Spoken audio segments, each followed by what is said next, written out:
between men and women. Women of all countries unite. Women's right to vote is only the first step.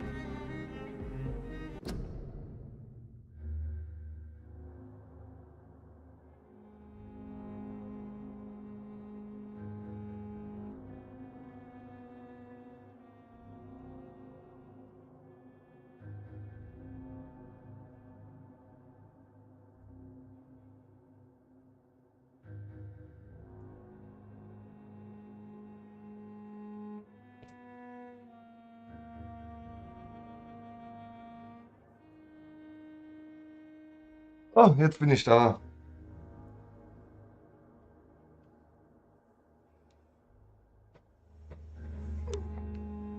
Alles gut bei euch?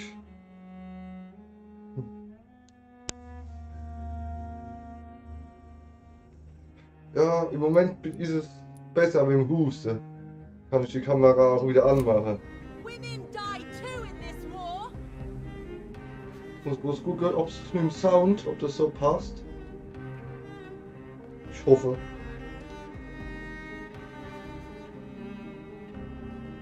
Mit einem Lächeln, ja.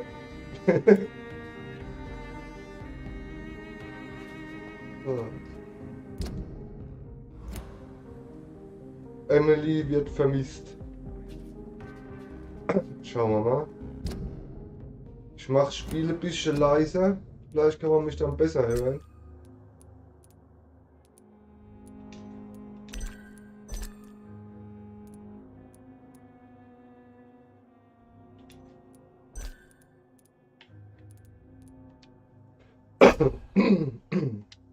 Alles gut, gut. Dann schauen wir mal, wo die Emily ist. Emily wird vermisst, finde Emilys Haus. Alles klar. Müsste die Richtung sein. Wer ist das hier? Good evening, sir. May I have your attention, please? Come on, Johnny. Don't you recognize your oldest friend? Clarence. Clarence Crossley. How are you? My God. So you survived the war too. So sorry, I didn't recognize you at first. Ja, I almost didn't recognize you either. interessiert das Spiel. Die Geschichte War does dahinter. that to men, Die Erzählungen. In my case, it was true, for I witnessed the horror that lies underneath.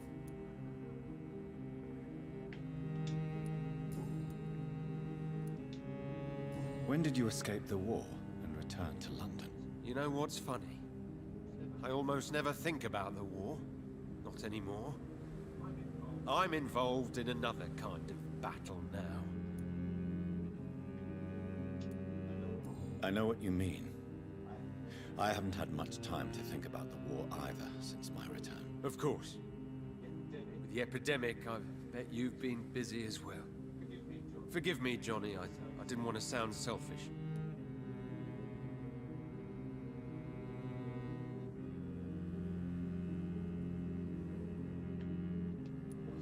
What is this new battle? Das ist wie wenn man ein gutes Buch liest, aber wissen will, wie es weitergeht. Horrors I thought I'd forget. They're here too. They're everywhere. Vampires.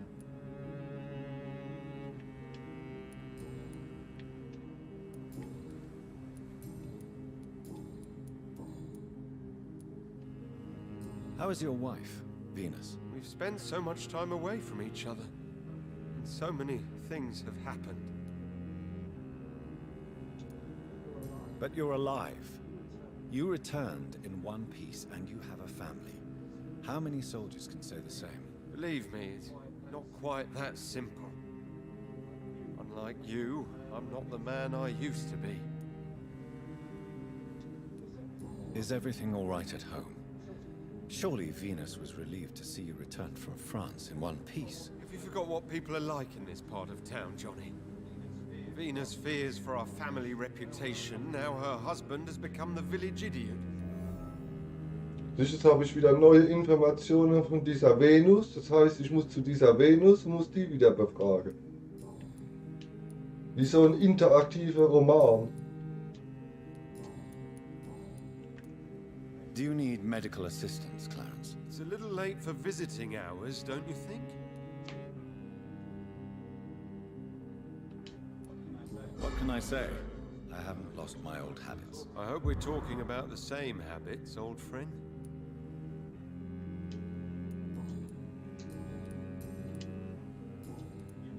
You need some rest, Clarence. You should try to sleep. Was kann man abends schlecht spielen? Das Tales of Arise.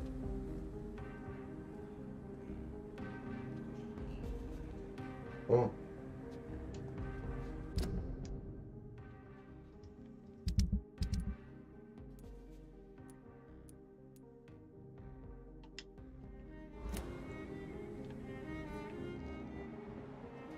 Unbekannt, wer ist das?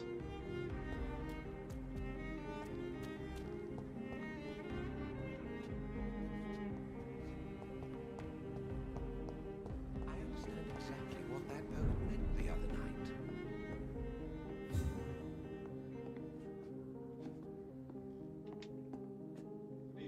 Good evening, sir. Please forgive me for disturbing you. I'm a doctor. I never judge a man by his title, but by his attitude.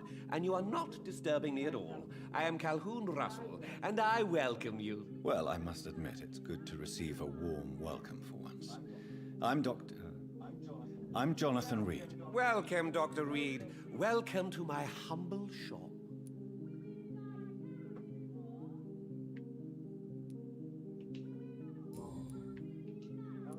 How is the situation in this part of town? Life is good and peaceful.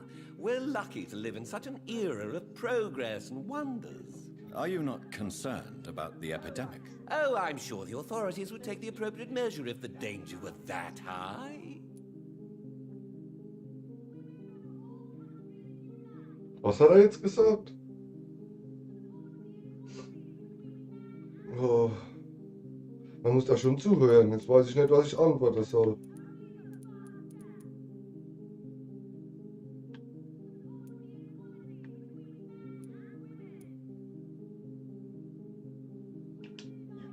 You cannot expect the newspapers to expose the truth while the war is still raging. I can assure you that the situation here is desperate. Well, that's news then. But I can't believe that things are that bad. Are you sure you're not exaggerating a bit? For the thrill of it? What can you tell me about this place? I recently found the best steak and kidney pie in the city. I'd be glad to share the address if you want. Finding a good restaurant? Is that really all that interests you? Oh, I have many passions, but nothing brings me ecstasy like subtle and exquisite flavors from my teeth to my belly. I must confess, I have quite specific tastes when it comes to nutrition. Really? Well, I'm always happy to try new exotic meals. If you ever find an intriguing table, please share the address. Is it not a little too late to be trading? On the contrary, it is the perfect hour. Believe me, my friend, it is always at night that you meet the most fascinating characters. Die Lotti, oh Jesus. But what about the epidemic? The bombs and raids? And all the random violence? Please, sir, this is London, England. We will prevail. And if a bomb must fall on my shop, then I'll be there to hear it falling. Die hatte so eine schrullige Art an sich, das war schon ganz nett. So you prefer to work at night? Oh, I also enjoy a sunny day like everybody else. But the night always has a certain je ne sais quoi of its own.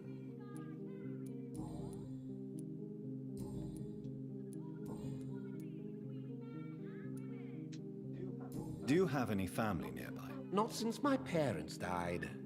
I'm London's lone gourmet. London's lone gourmet? What a strange title. I used that name in my early years when I was a food critic, and I kept it. Really? But you seem to be such a pleasant and sociable fellow. I'm afraid the real hedonist has to be sometimes. I discovered ecstasy as a solitary pleasure, but it does not mean it can't ever be shared.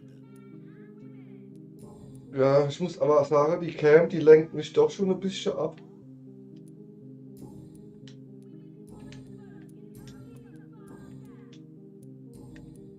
Do you need medical help? There is no need for that, my good friend. But I appreciate your concern.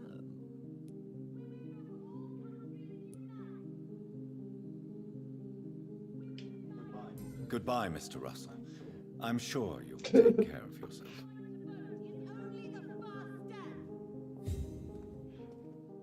Ja, ruhig würde ich sagen und schüchtern würde ich auch sagen. Women of all countries unite! Vote is only the first step. Please, sir, Women whether you need to die buy too something in or this not, war. I'm happy to help. Women of all countries unite!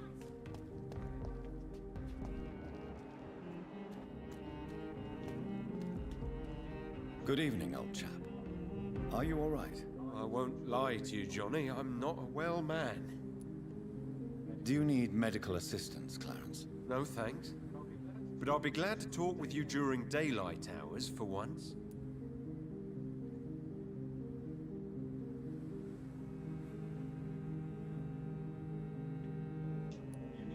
You need some rest, Clarence. You should try to sleep. So, jetzt mal kurz gucken. Jetzt hier geradeaus und dann links.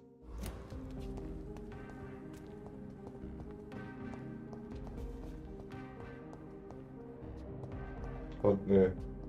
Hier.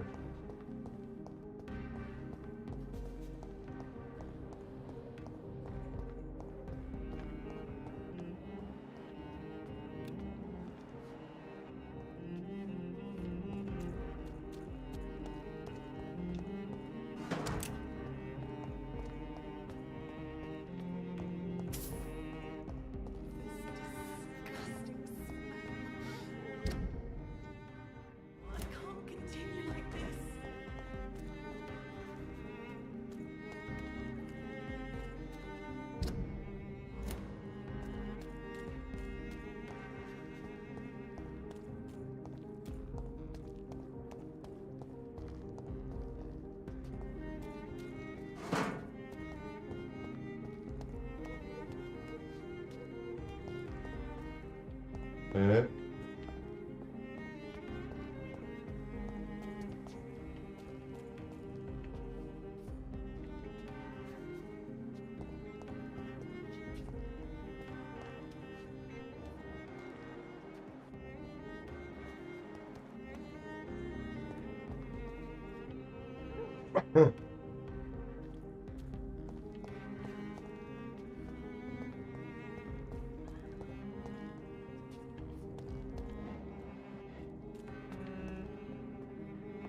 Kann ich da jetzt nicht klopfen?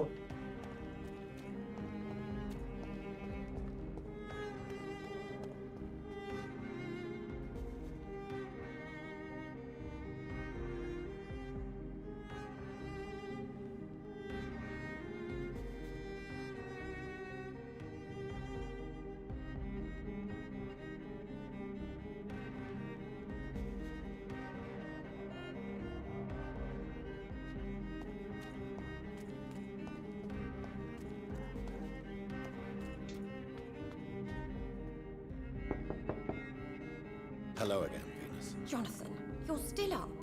Can't you just knock at people's doors during the day? Forgive me. With the epidemic, I tend to forget people are supposed to sleep at night. I'll tell you what. Come back tomorrow for tea. I'll be glad to see you then.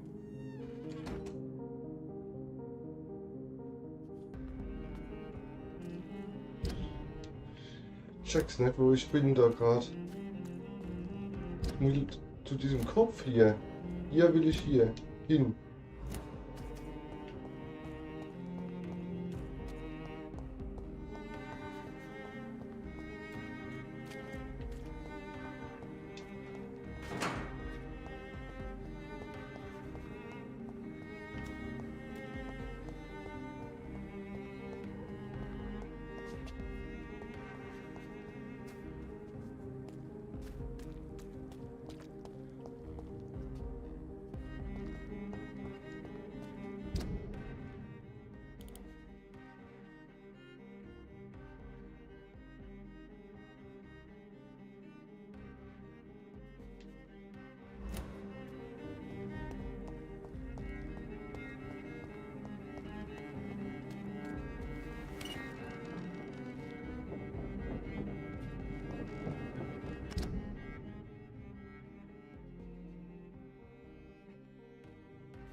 Kann doch nicht sein.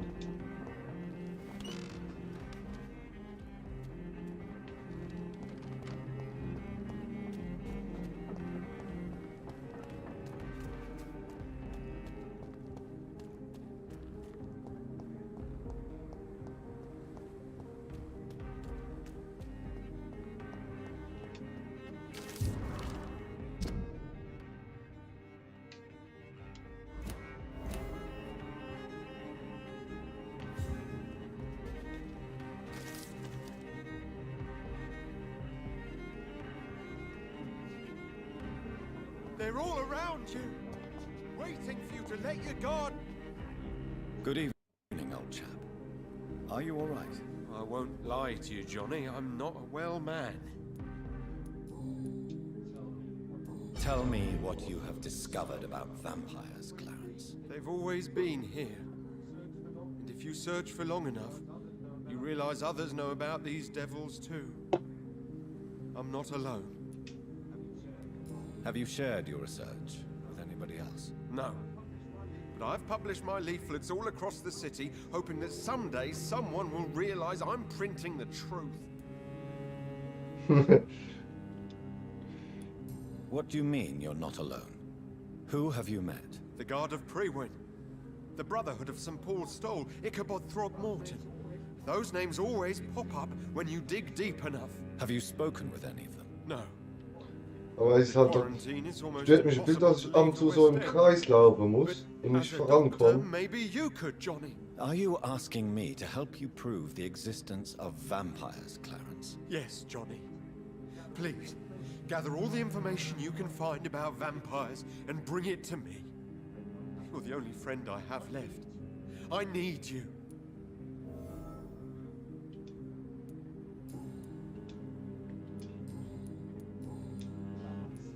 Clarence, why have you distributed leaflets about vampires all across the West End? I have to warn everybody about them. They've killed thousands of people already. Na komm, die Rollenspiele, die sind ja auch We are all in immer danger voll here. mit Vampires? Charaktere und Come on, Clarence. gibt schon noch Who's going to größere. believe that? I'm not mad, Jonathan. You have to believe me. I know they are real. They're all around us, even as we speak.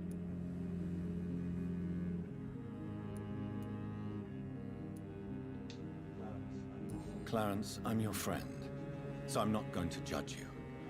But think about your wife, your family.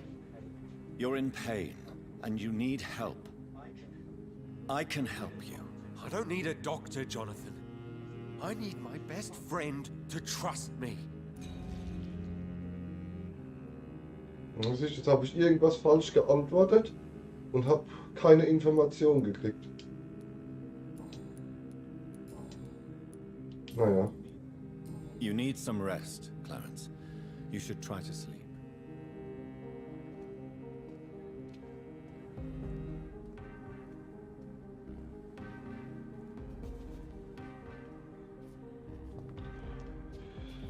Kann doch nicht sein, dass ich jetzt hier den Weg zu diesem Haus nicht finde.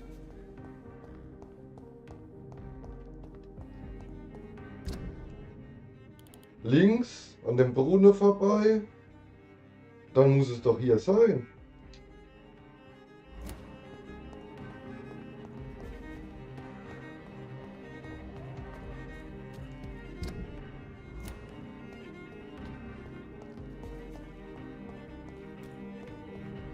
So.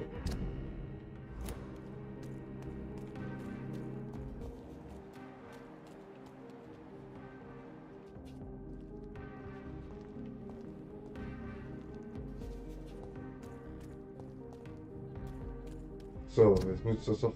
Hier muss es sein.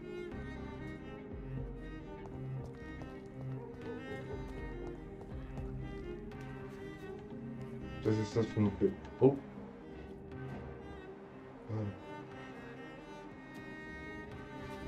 Die kann mich irgendwie belauschen, aber ich weiß nicht von wo.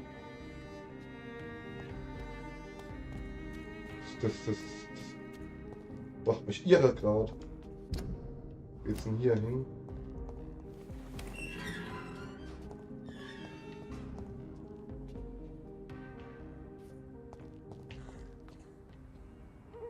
das kann nicht richtig sein.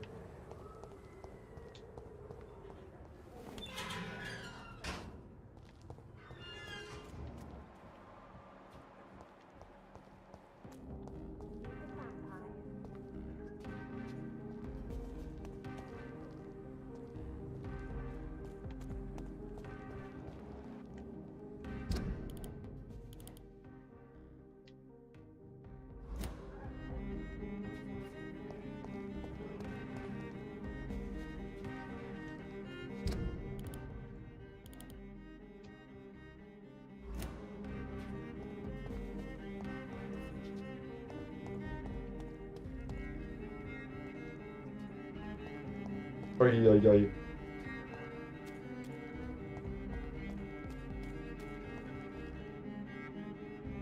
Doch so gab's auf Xbox die anderen Teile. Blood Omen und dieses Defiance gab's auf auf Xbox. Ich komme hier nicht weiter. Zum Mäusemelker. Was haben wir noch?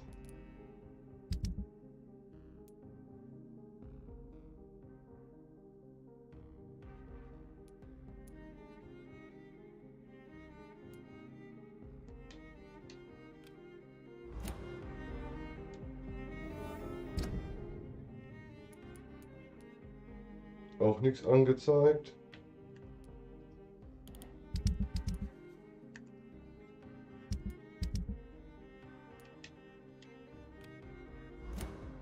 Uiuiui. Finde ein außergewöhnliches Restaurant.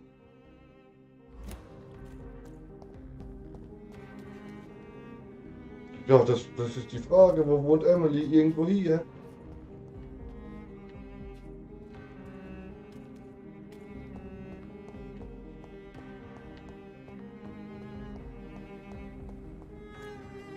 Support the equality between men and women.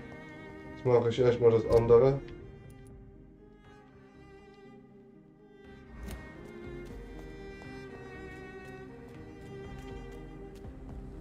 Westend bin ich.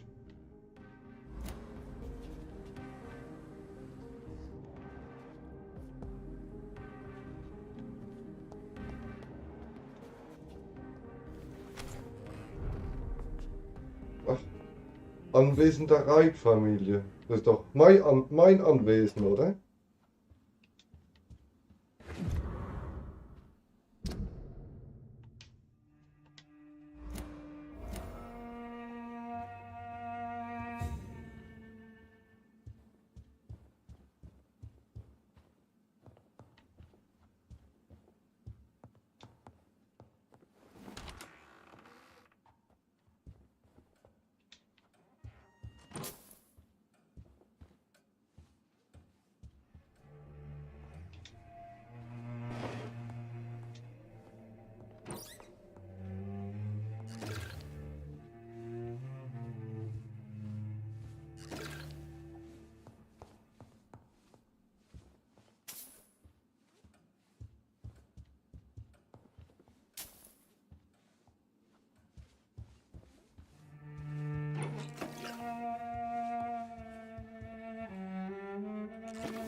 Ich bin so verwirrt, das glaubt kein Mensch.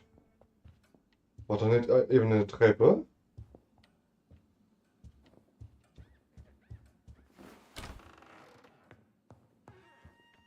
So.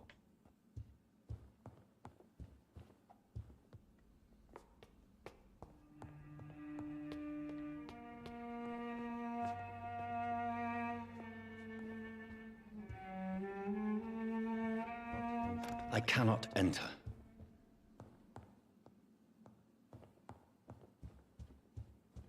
Was ist das denn? Es kommen immer mehr Leute.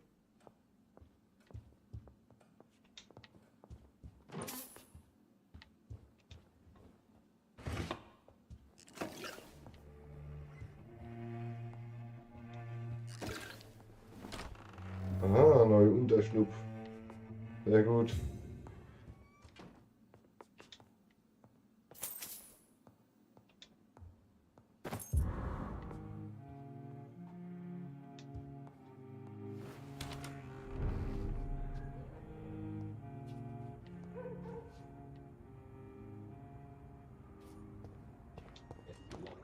It's locked, all right.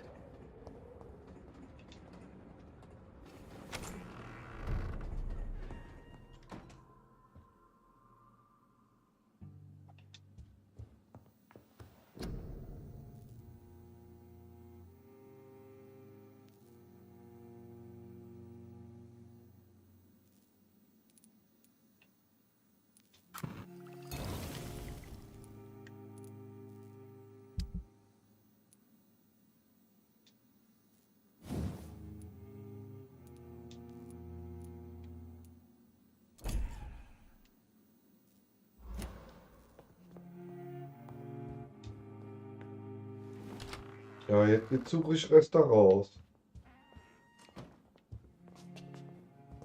Yes, Jonathan? Spending next summer.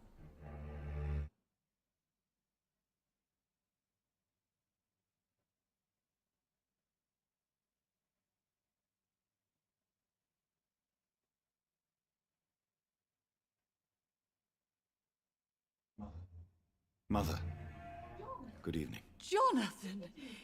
Is it you? Where have you been, my prodigal son? I'm right here, Mother. I'm finally home. Yes, for this son of mine was dead and is alive again. He was lost and now found. But where is your sister? Where is Mary? Mary? She is gone, Mother. I know she's gone. The question is, when will she return as you have? I miss my grandson so much. It's been days since their last visit. Mother, do you know what's been going on in this area? Not really. I don't go out much due to the epidemic, and when I do, I tend to get lost. What do you mean you get lost? I hope you don't go outside alone. Of course not. When I go out, your father always comes with me, but he leaves me there sometimes, and I have trouble finding the way back. Have you returned to Whitechapel Cemetery since Mary's funeral? I never want to go back to that awful place. Wait. I think I went back once. And you were there too. And Mary? No, that can't be true. It was just a bad dream, Mother. A nightmare, yes. Mary was so angry. I walked back home alone. If that kind policeman had not called Avery from the station, I don't know what would have happened.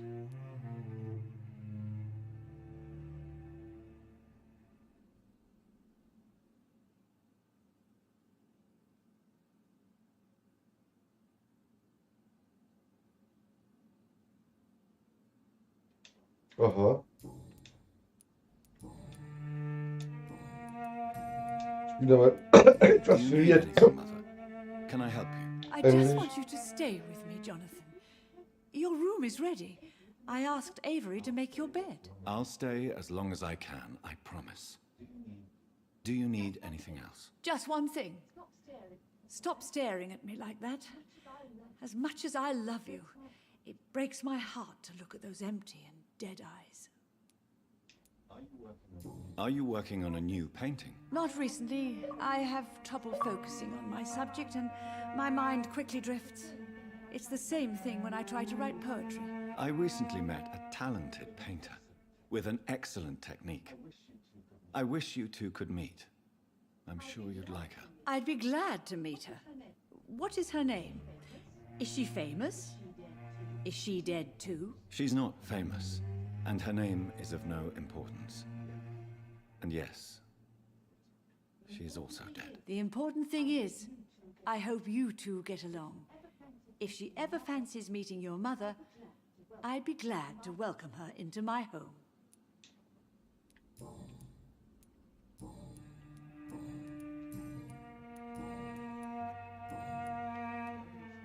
Why do you say Mary is visiting you, Mother?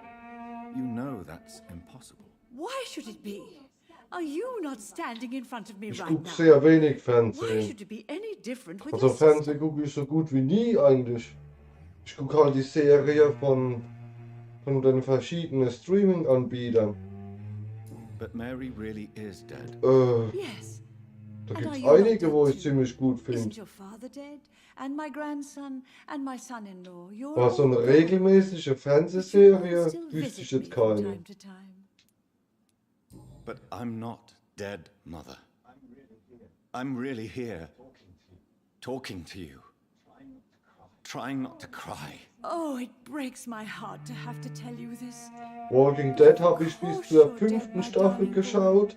Oder bis zur 6. Dann wurde mir das irgendwie zu blöd, weil ich weiß nicht, das war dann zu viel. Zu viel drumherum, zu wenig Zombies.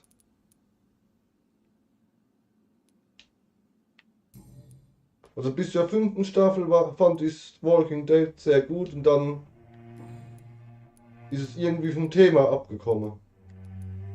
Do you need my medical attention, Mother? I'm all right, son. Don't worry about me. Goodbye, Mother. Try to rest now. Goodbye, son. Please come back soon.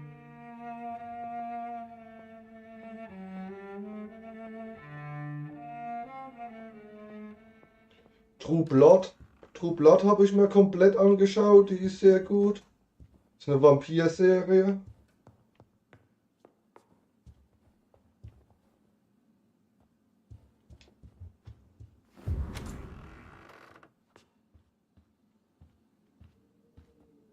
Im Moment gucke ich Buffy.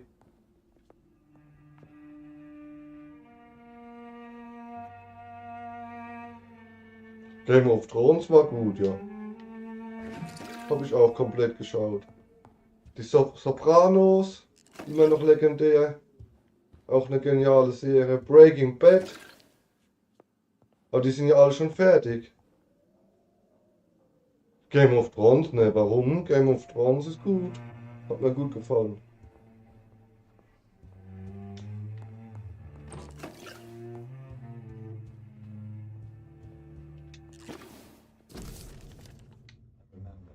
I remember Sunday walk. Spending next summer in France. Absolutely. Why not?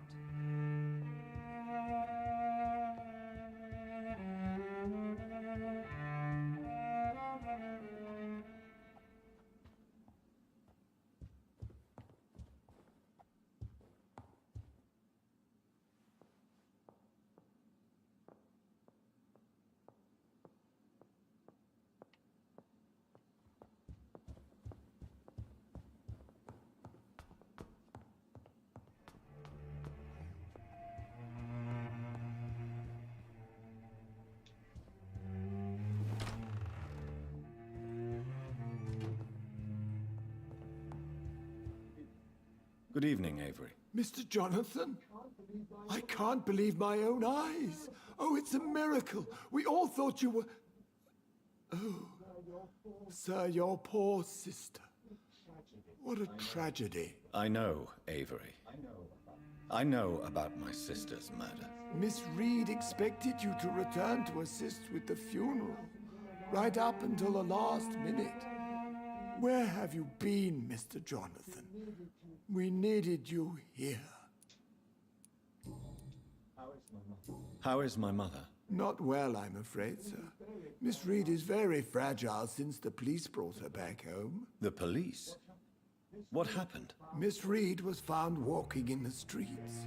She kept saying she had spoken with her son and daughter. She's resting now. Has she received appropriate medical care? I'm taking care of Miss Reed myself. Hospitals are so overwhelmed by the epidemic that they can only accept patients infected by influenza. Perhaps we could arrange a short trip. Somewhere sunny, like France. She has always been very fond of France. I think leaving London could do her good. I'm afraid Miss Reed is too frail for the moment. Recently, she started going out. Dexter hat mir auch gut gefallen. I have to watch her carefully.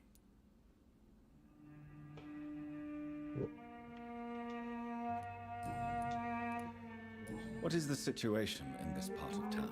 For a time, the West End seemed spared by the epidemic. but the situation is getting much worse. Have you no relatives anywhere?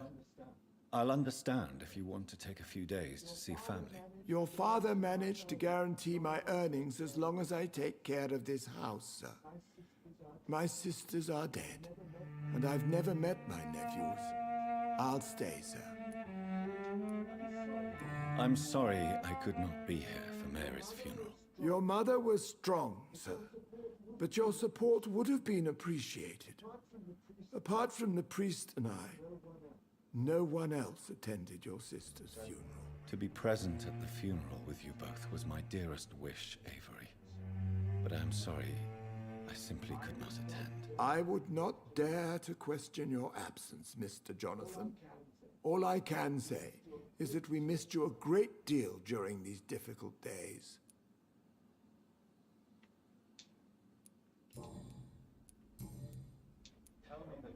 Tell me the truth, Avery. Do you feel forced to stay here? Would you leave this house without the arrangement made by my father? No, sir. I have nowhere else to go. And I promised your father I'd take care of his family as long as I live. This house is dead, Avery. There is a curse on this family. You really should consider leaving. If only you could have been here sooner or more often. Maybe this house would not be that empty. But you're here now, sir. So my task is not over. Aha. Sie haben dieser Film haben Sie gesehen?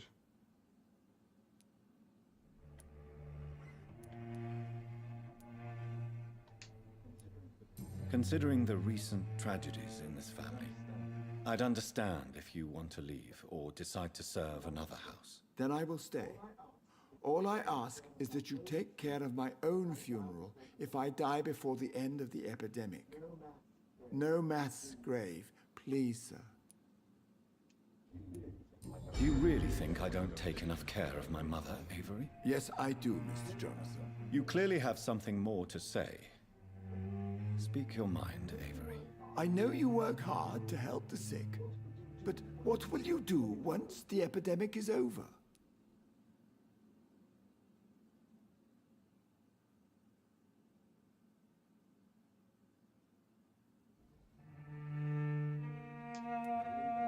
I really don't know. I have always enjoyed seeing new horizons. Once the epidemic is over, it would be nice to leave London for a while. I understand, Mr. Jonathan. But you have to realize that your mother needs you. Your next departure could break her heart.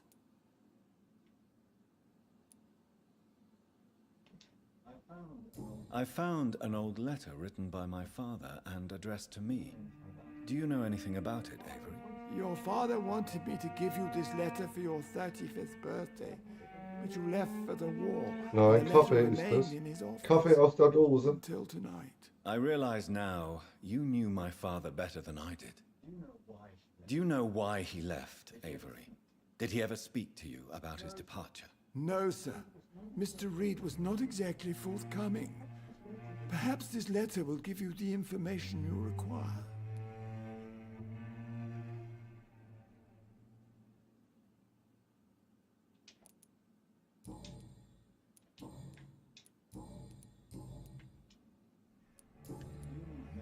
Do you need medical attention, Avery? Thank you, but I'm all right, sir. Goodbye, Avery. Please Jetzt watch wieder over hoch my zu der mother Mutter, until I weil ich wieder eine neue Information gerade gekriegt habe. Please return as soon as possible. Hin und her. Hin und her.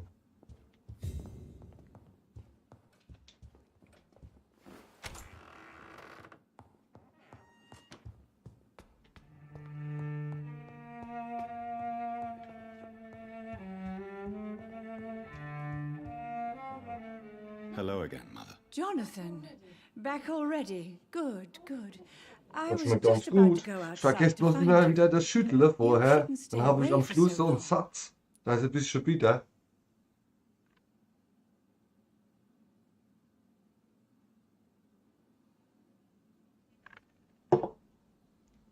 Ja. Tell me, Mother, how are you? All alone in this big house with only Avery to take care of you. I'm sad most of the time. Sad that you have left me here alone. Sad that you don't tell me when you come. Costa or Kaffee go. Americano. I'm so sorry, Mother. Doppelter Espresso. It wasn't supposed to be like this. I was coming home. I was home.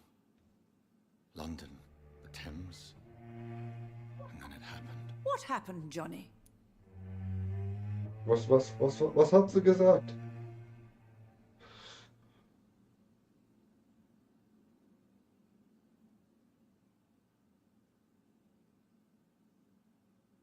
Ei. Ich wurde angegriffen. Ich habe mich verlaufen. Ich kam absichtlich nicht.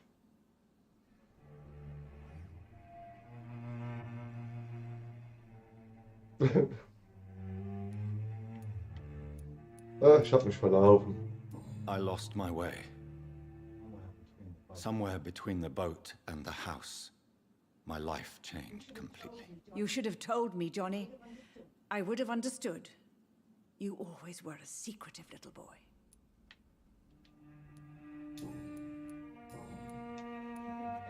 Do you think Avery is right? Do you think I should take better care of you? I don't blame you, but you abandoned me, son. A mother should not survive her children. It's unbearable to know you're not here anymore.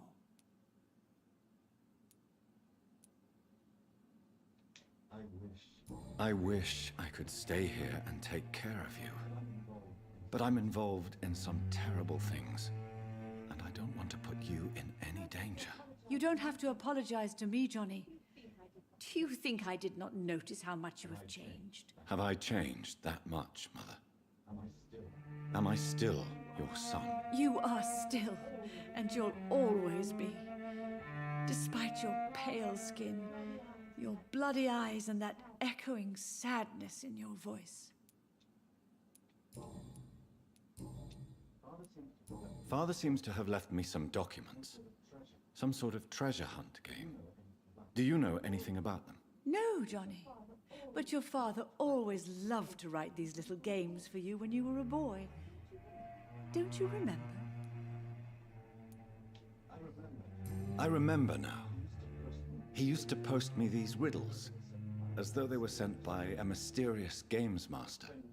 I'd spend weeks trying to decipher them. Your father was always so proud each time you found the answer.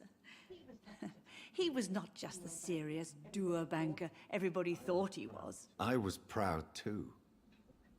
How could I forget that? The important thing is that you remember it now. I'll tell your father the next time I see him. He'll be so happy.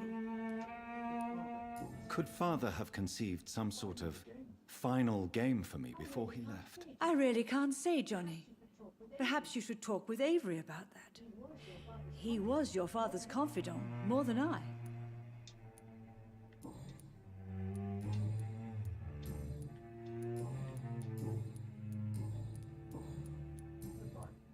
Goodbye, Mother. Try to rest now. Goodbye, son. Please come back soon.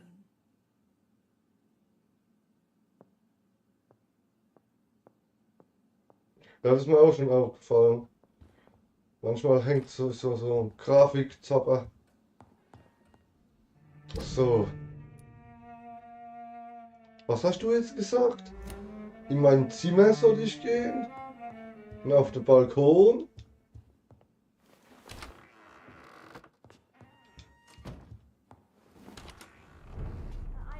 Ja, und dann? Ah. Da ist ja Emily tatsächlich. Ja, aber das ist doch nicht die Emily, wo ich suche.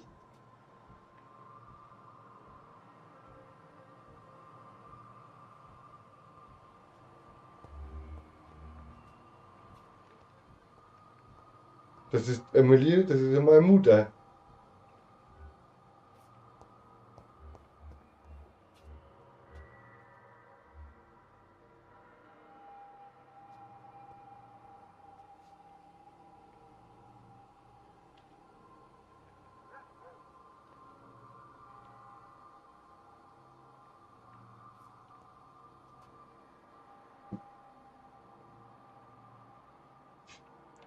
Jetzt muss ich warten, bis die kommt, dass ich ihr Gespräch da mit der Tote abfangen kann, oder? Habe ich das jetzt richtig verstanden?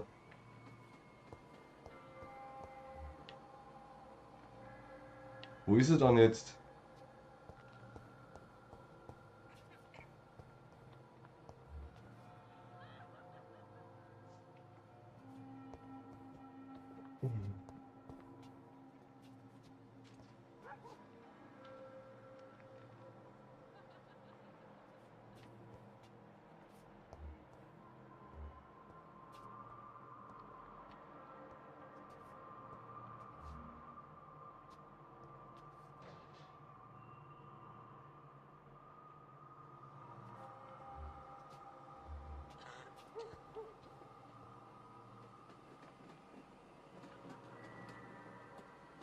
Gute Nacht, Alex.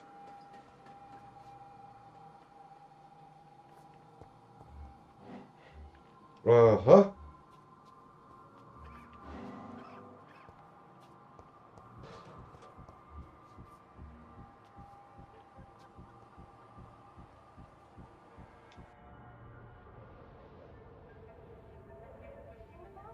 Your father and I have spoken about your fiancé, Mary. We believe he'll be an honorable husband for you. We'll set a date for the marriage then. That way, I'm sure one of my children will give me grandchildren.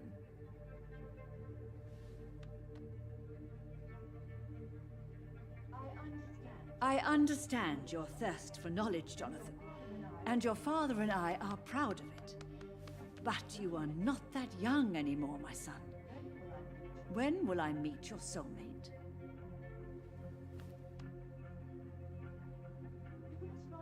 You can ascribe my romantic tendencies to my Was, wenn French diese origins nicht if you zuvor want. von Mary getötet wurde? But I'll Also never hatte cease ich to auch die believe in a match Option made in vielleicht, dass er die Mutter tötet und sie überlebt?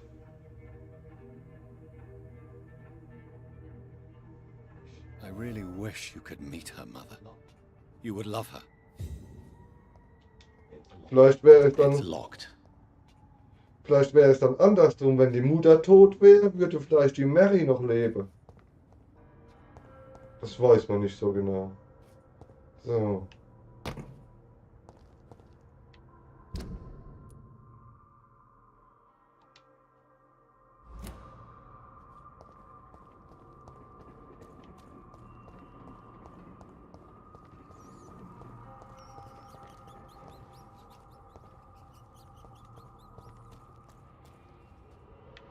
Ich check's halt nicht, wie ich also laufen muss.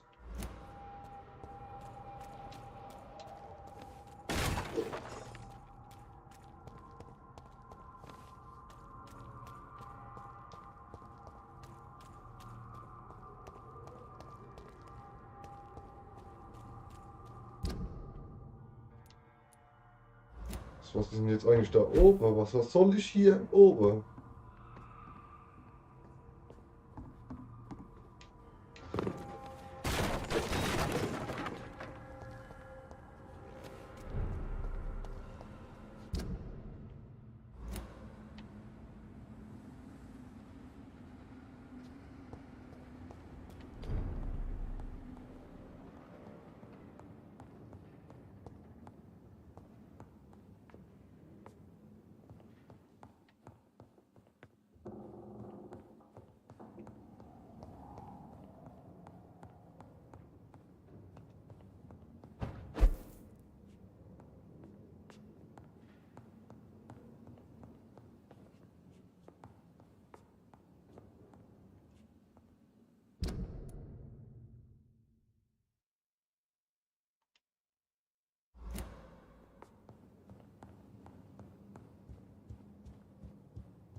bin so ein bisschen genervt hier.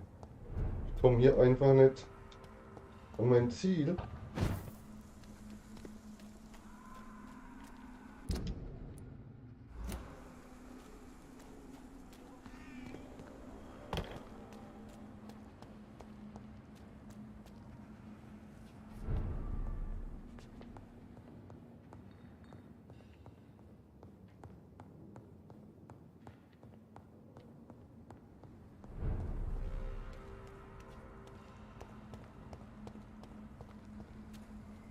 Hier, guck. Finde ein außergewöhnliches Restaurant.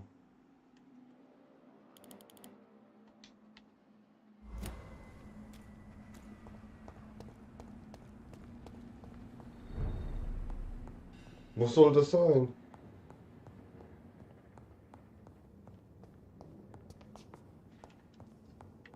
Steht doch jetzt noch ein bisschen noch links, okay.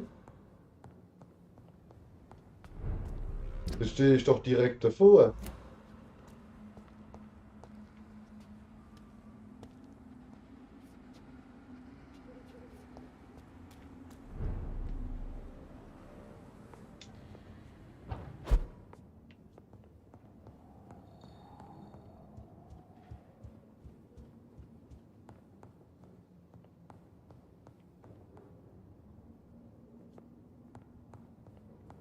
Unglaublich.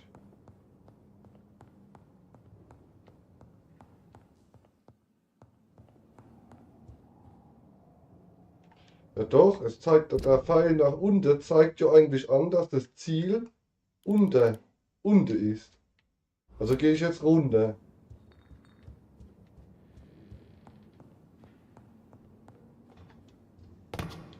Jetzt zeigt es immer noch an unten.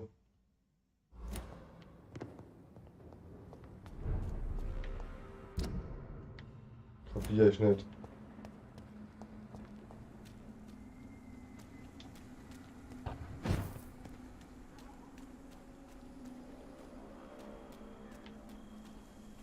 Wir kommen nicht voran. Wir kommen nicht voran.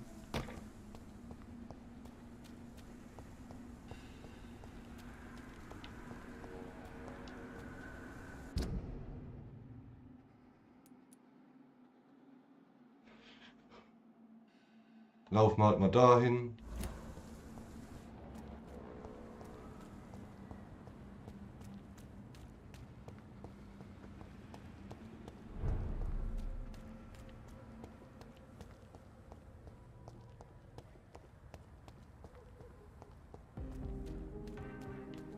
Support the equality between men and women. Women die too in this war. Wetten, dass die Tür jetzt wieder zu ist.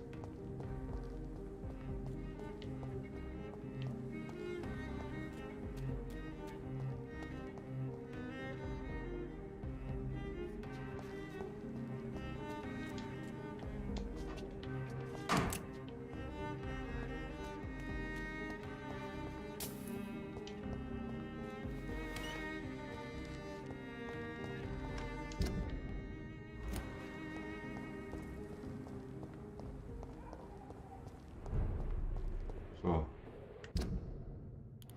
Jetzt rechts, links.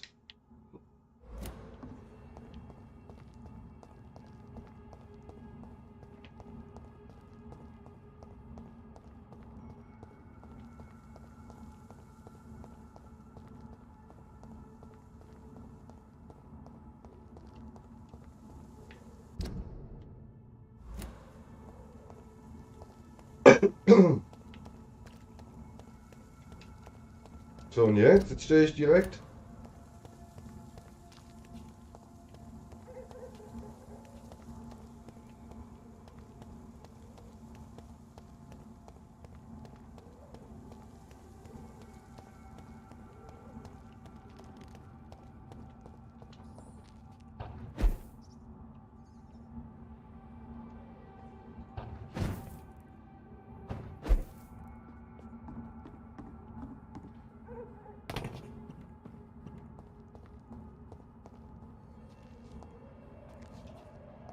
Runter oder rauf. Es geht ja kein runter. Oder doch?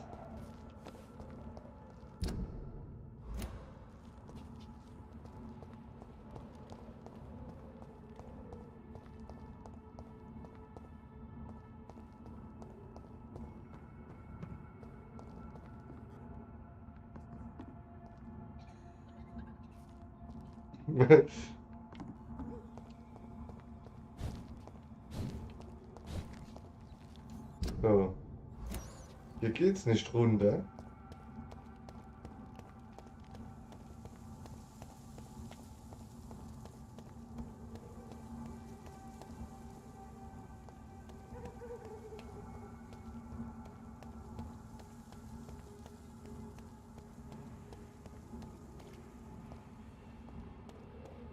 Laufe ich im Kreis rum.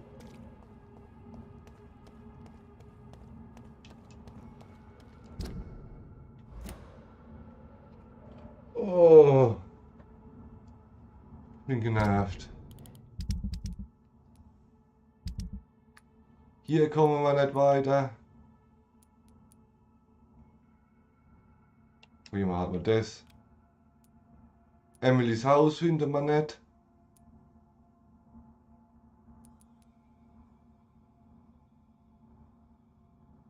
Nix funktioniert. Jetzt wieder zurück. Macht mich fertig, ja.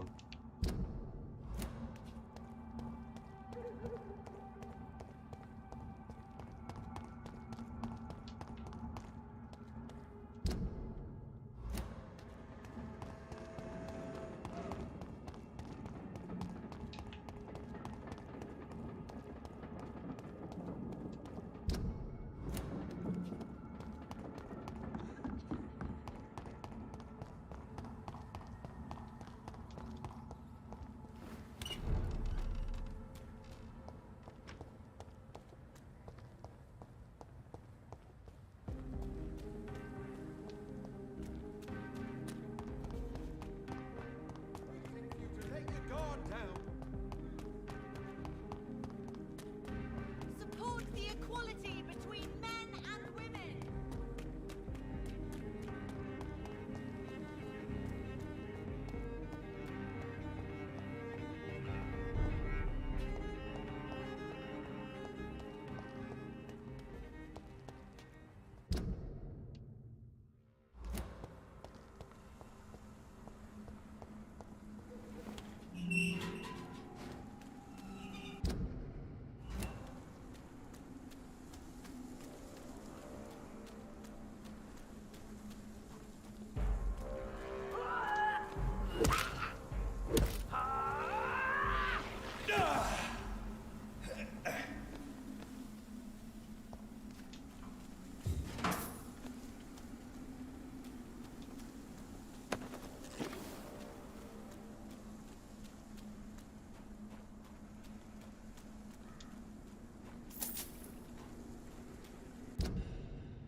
Ich weiß auch nicht, was jetzt hier los ist.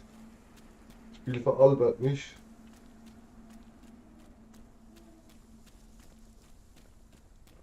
Kann höchstens sein, dass alles noch eine untere Ebene hat, wenn ich dahinter weiterlaufe. Aber hier war ich noch nicht.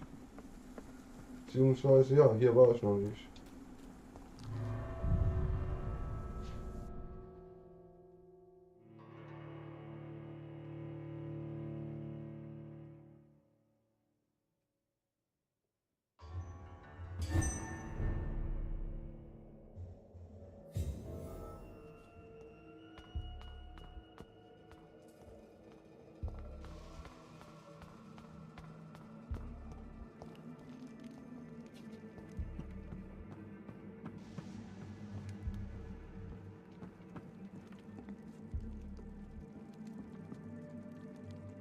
Ja, aber das ist ja dann auch wieder nichts. Man will ja selber erkunden.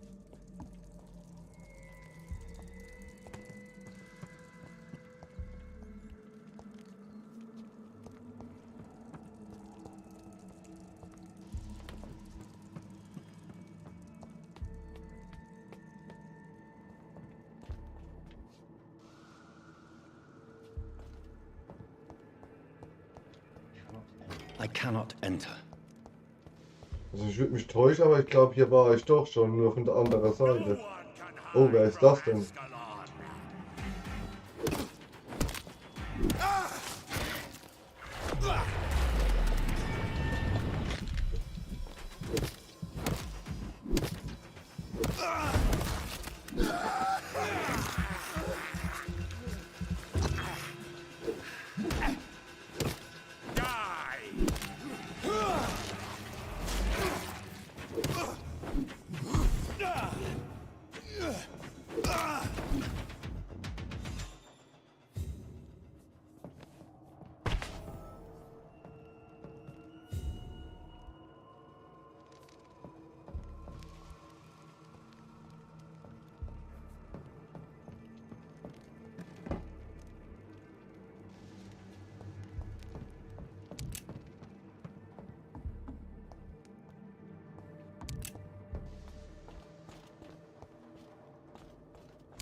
Irgendwas hat sich jetzt aktualisiert, oder?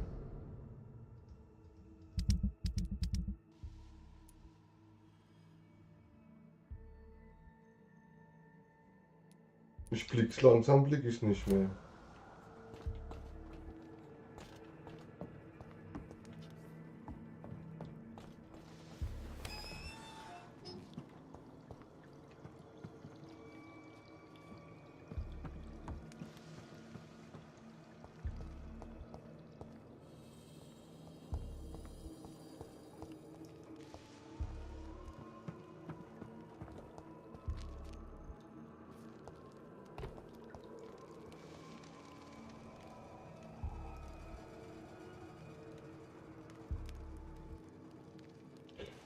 Ja, die Ereignisse in der Umgebung, also die Umgebung an sich wahrscheinlich nicht, aber die Leute verändern sich. Die werden aggressiv gegen dich oder feindlich.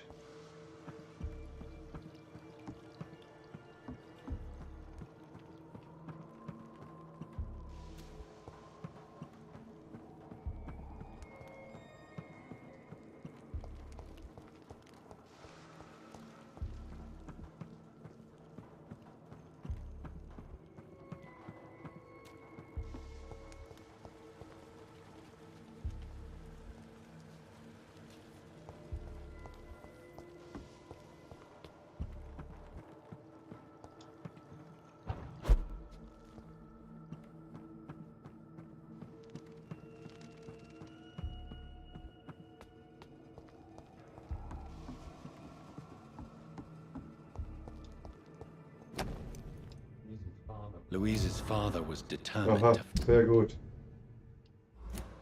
find and save her.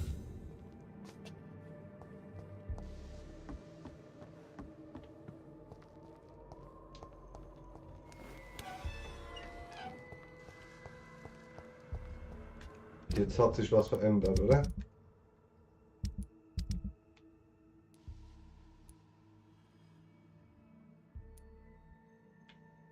Ja.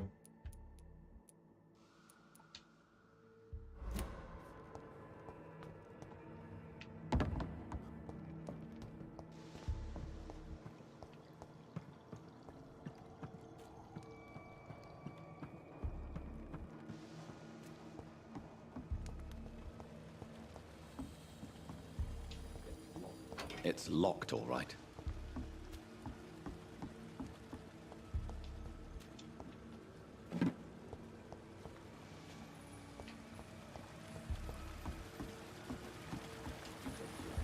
It's locked.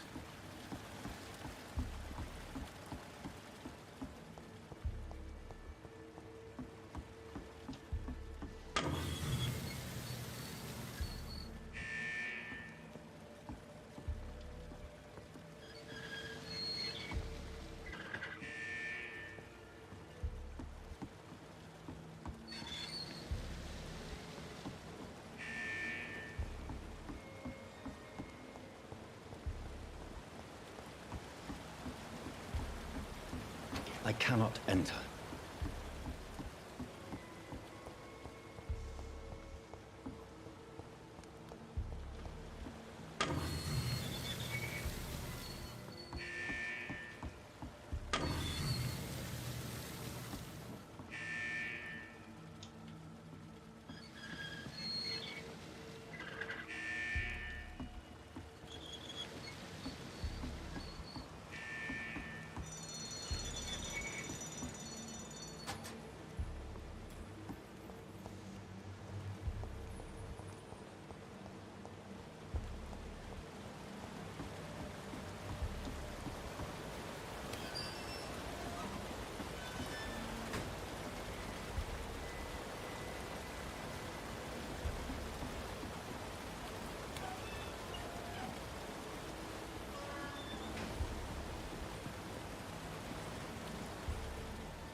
Ja, aber was soll ich hier? Ich bin da jetzt einmal außen rumgelaufen. Was bringt das?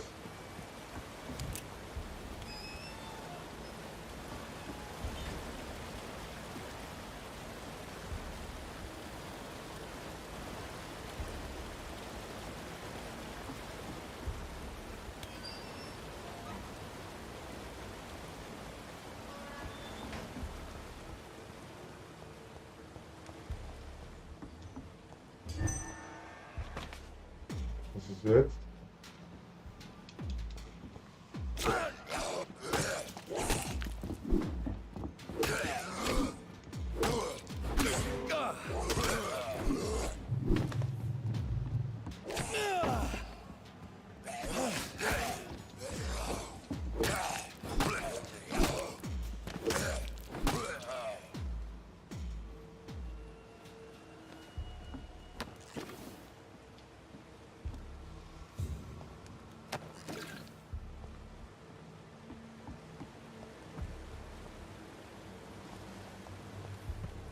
Zwei Personen. Glaube ich nicht.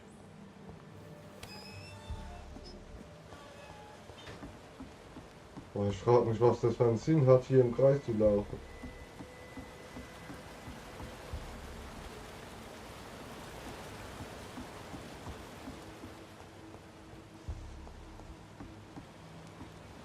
Ah, die Tür wurde jetzt geöffnet. Das könnte ich ja das ablassen.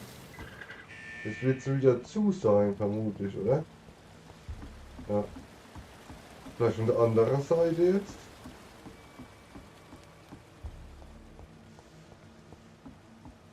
Jetzt ist nämlich die offen. Das Ding ist 100. Nee. Ah, schau. Noch ein bisschen runterlassen.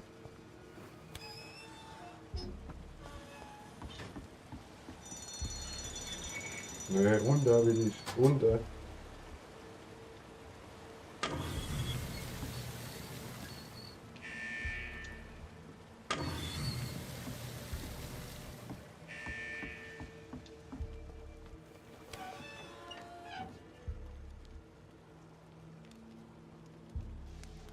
Schieben.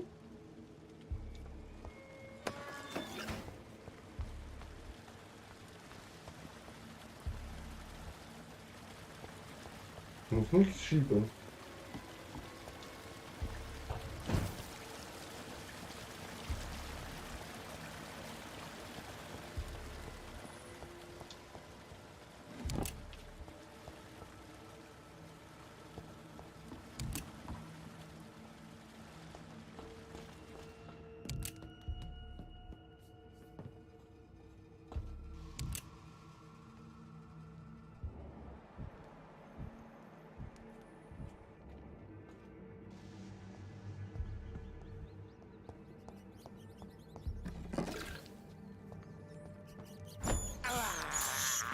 I have this thirst for blood. Disgusting asshole! Vampire or not, Stupid I'll never newborn! be your wife!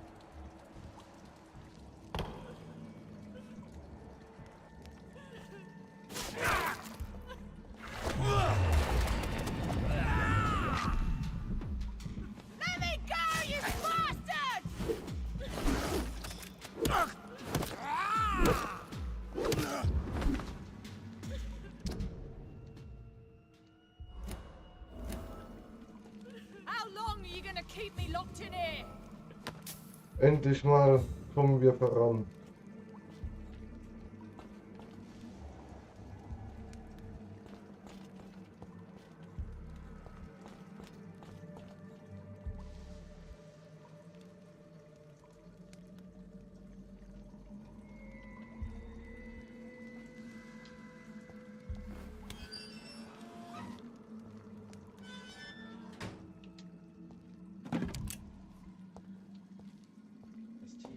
Miss Teasdale, are you all right?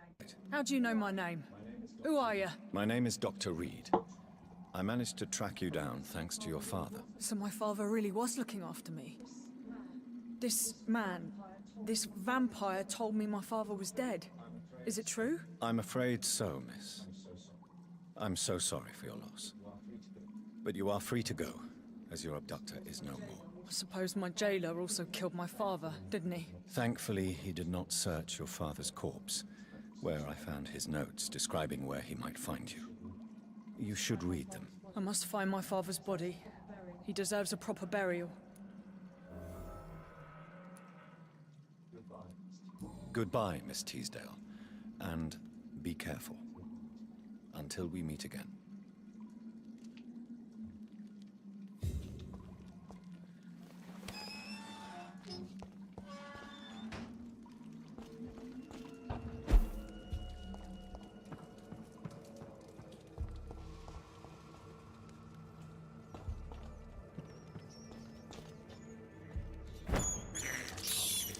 I can't believe I'm doing this.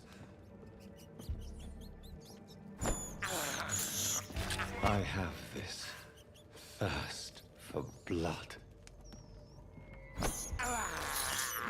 I can't believe I'm doing this. So. Und wo bin ich gekommen?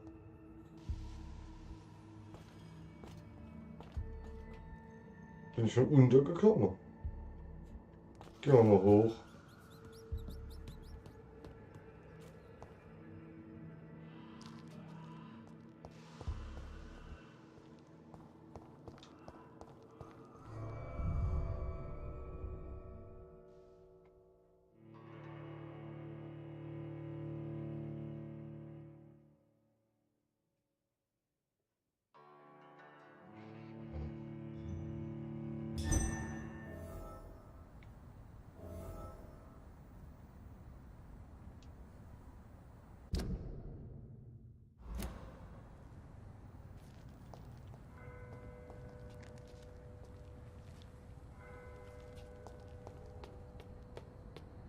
Aha.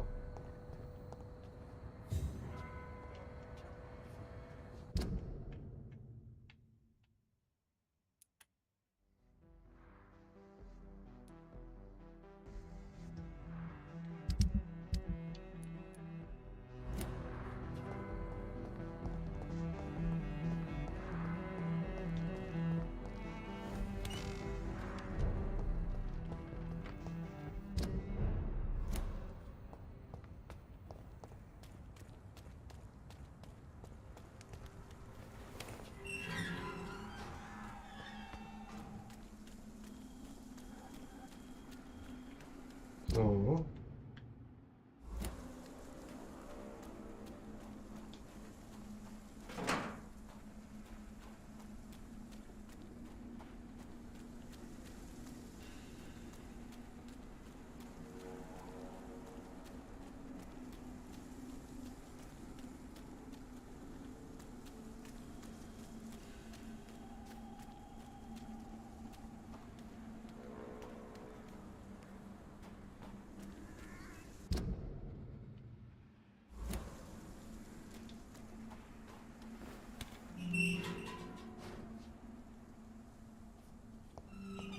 Weiß es nicht. Denke nicht.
Eieieiei.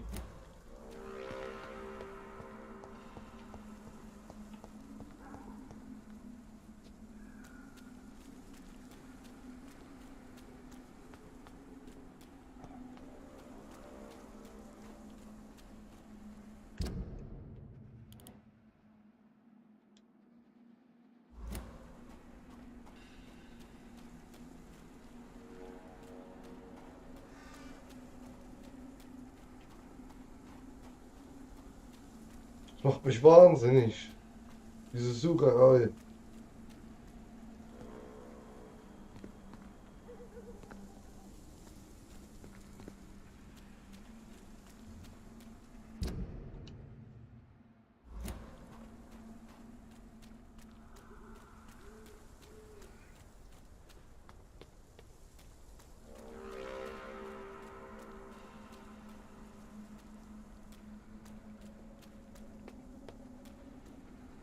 Ich war doch gerade da unten.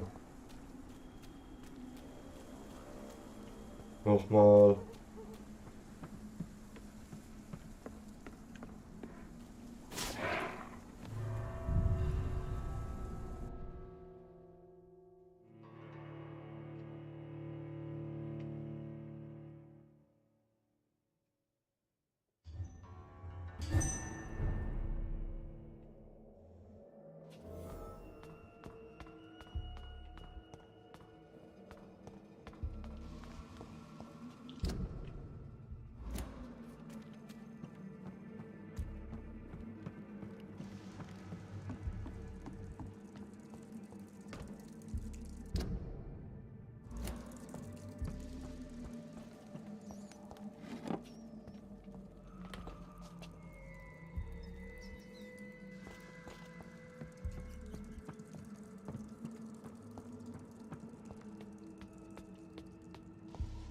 Nee, ich bin ja dann hier in dem Bereich. Aber ich muss hier.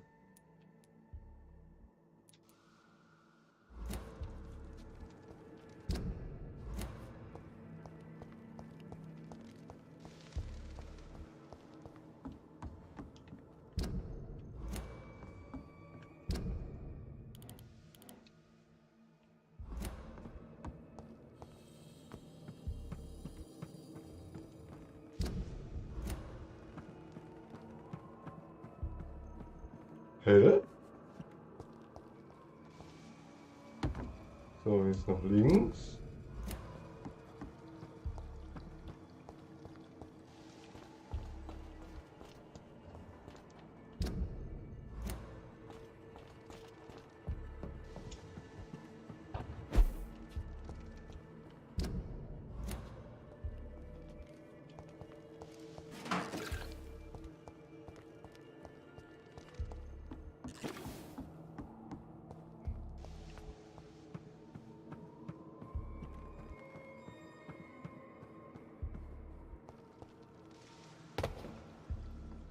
Hier ging es nicht weiter. Dann machen wir den Weg. Hier geht's auch nicht weiter.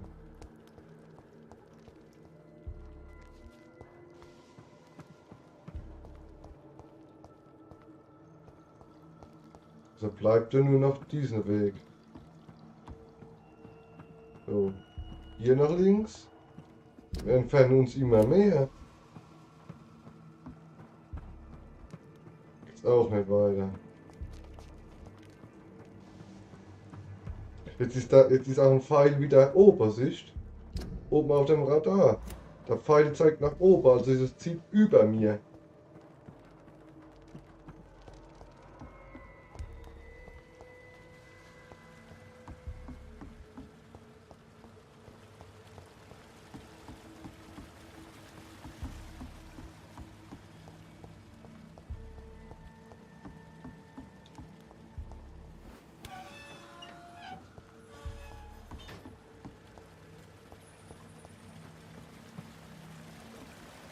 It's locked.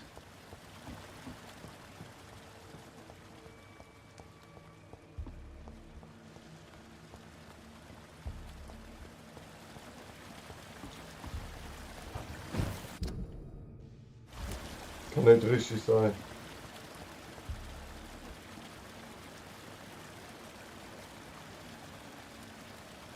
Nein.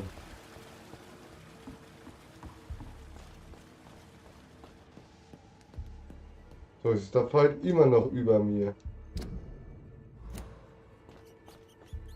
Jetzt komme ich ja oben wieder raus.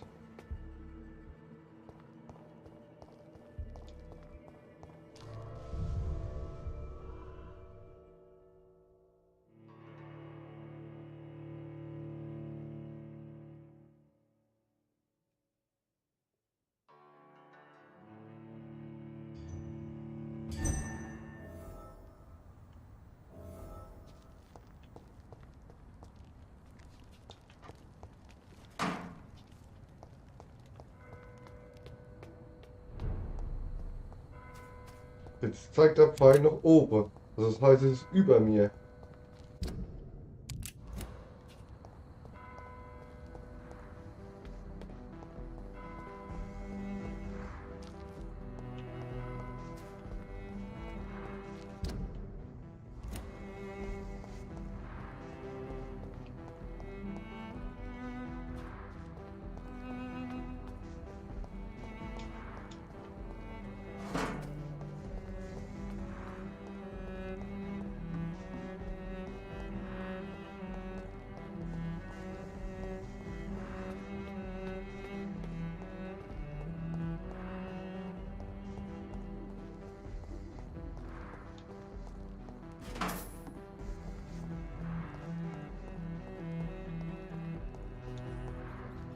I cannot enter.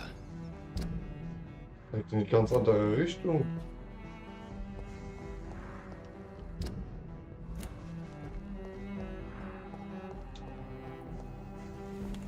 Aha.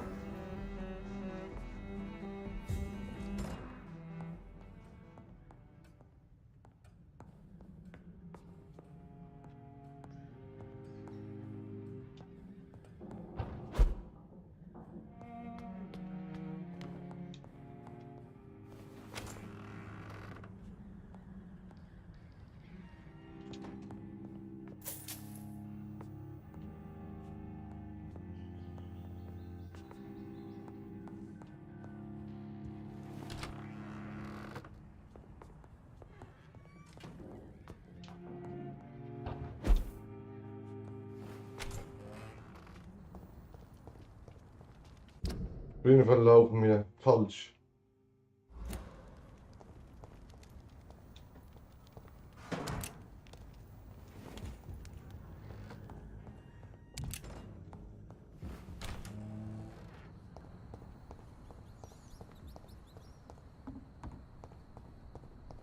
Was sind das jetzt für zwei?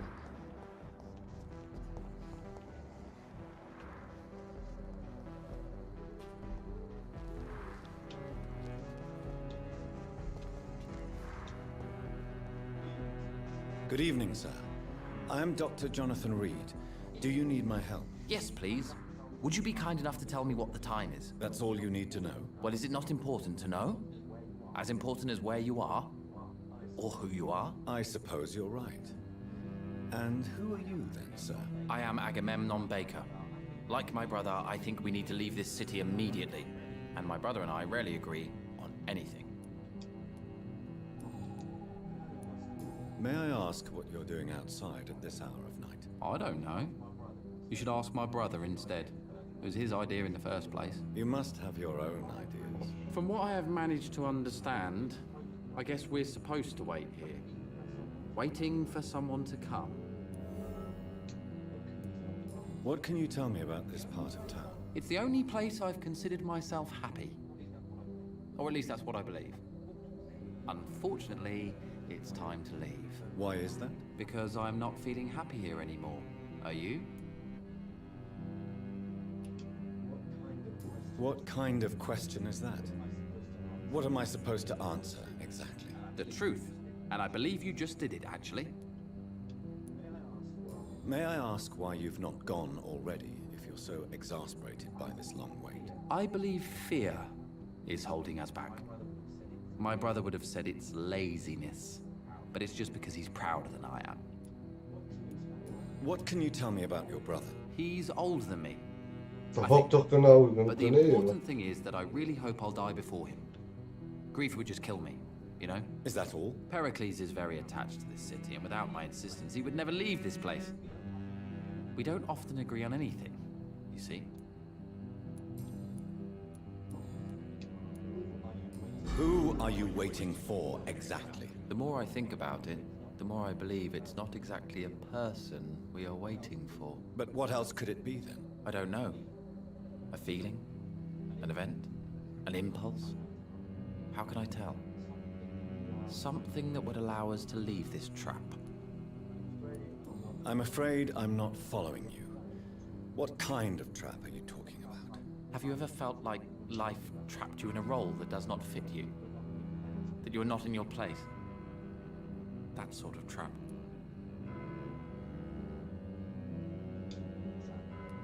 Trap? And you think leaving London will free you? At least it will give us the chance to be free. That's more than our present situation. Hope, Doctor. Hope is what truly drives mankind.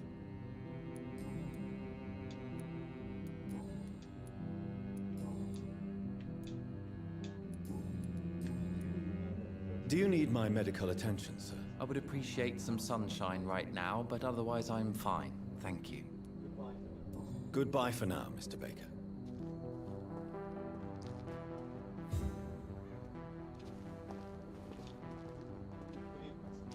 Good evening, sir.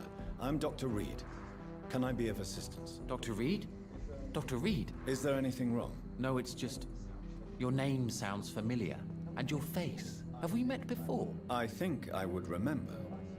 So I suppose the answer is no. That's odd. I'm certain I've already heard of you. My name is Pericles Baker.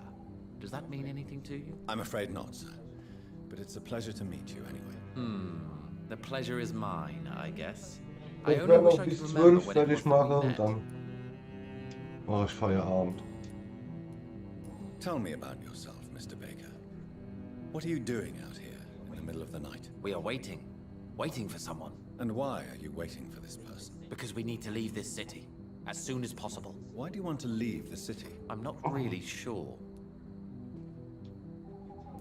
Can you tell me anything about this district? As you like asking questions so much, would you allow me to ask you one first? Please, be my guest. Do you like this city? I don't know. I was born and raised in London, but I feel like a stranger here recently. You didn't answer my question, sir. But I don't blame you. Perhaps it's better that way. And what do you do, sir? For a living, that is. I stopped working when I decided to leave. When I realized what I wanted. Wanted something this city can't provide. But what were you doing before you took this decision? Does it really matter anymore? Considering the past seems so pointless to me. I have lived in this city all my life. And now I think it's over. Tell me more about why you want to leave London, then. I just don't belong here anymore. I had to convince my brother to leave London because I know we need to find another life out of the city. Ja, Pericles, tell me why your brother disagrees with your presence here. Agamemnon is naive sometimes. Although don't consider him a fool, sir. He is often more lucid than me. At least you both have the same difficulty explaining what you're doing, and for what reason. But is that not a common problem for all mortals? What can you tell me about your brother? If you are searching for a pleasant chat, you should speak with him instead of wasting your time with me. He's always been the more gentle of us. That's it? That's all you can tell me about him? For the time being, true kindness is the most valuable quality, my good sir.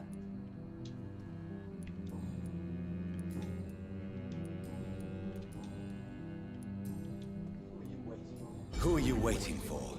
I'm sure he has a name. I really can't answer that question, since I don't know that person. And why is that? This person is mostly my brother's acquaintance. I don't even know his real name.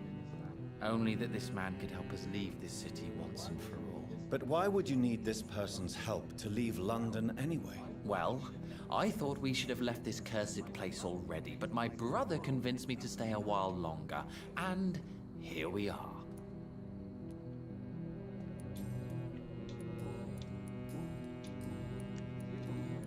Do you need my medical attention, sir? No, I just need something that's not this. Goodbye, Mr. Baker. Ich muss sagen, ich habe so ein bisschen die Orientierung verloren im Spiel. Hello again, Dr. Reed.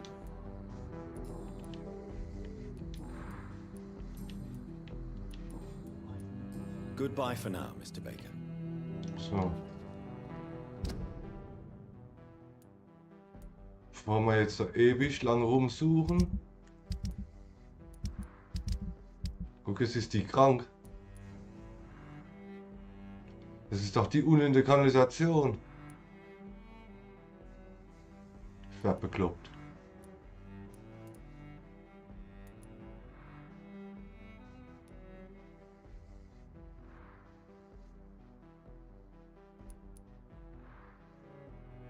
Das Testament finde ich nicht. Die Emily finde ich nicht. Die Restaurants finde ich nicht.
Keine Chance.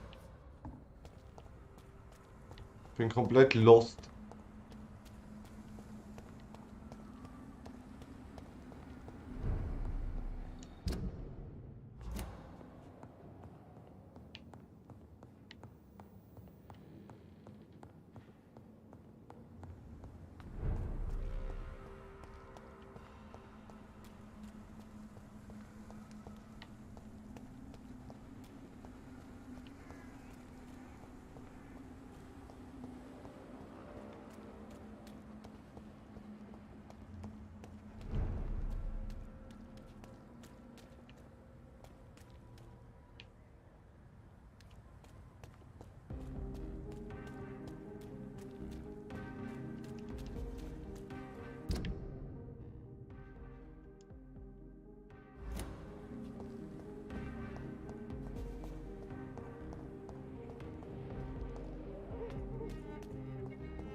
I'm sure Kaloon Russell has no interest in such a conventional... Ah, ich verstehe. Bei den Restaurants muss ich mir die Speisekarte anschauen.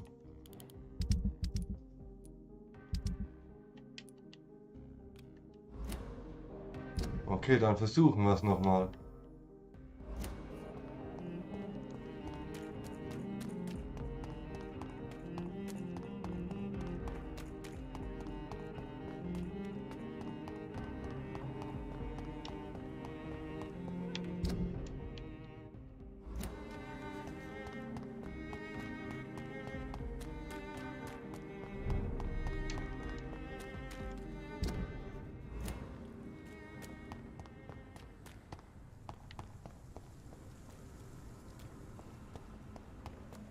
So, dann muss ja hier irgendwo eine Speisekarte sein oder so ein Schild oder was. Aha. Steht nichts drauf.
Ich meine, mach mir Nudeln und Brötchen. Aber hier steht nichts drauf, wo ich eigentlich gedacht habe, das wäre es. Ist es aber nicht. Macht mich wahnsinnig.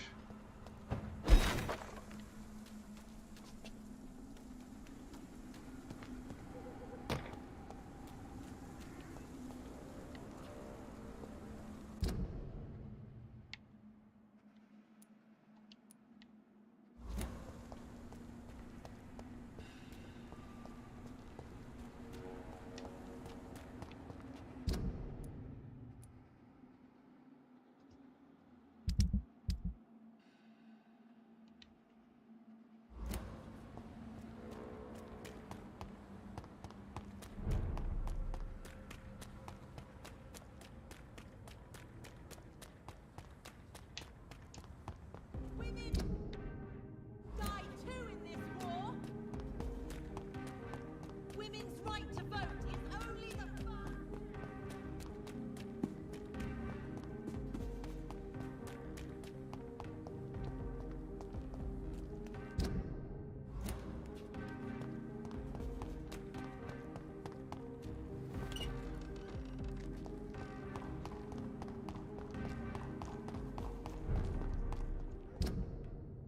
Habe ich doch auch schon geguckt, oder? Und hab's nicht gefunden.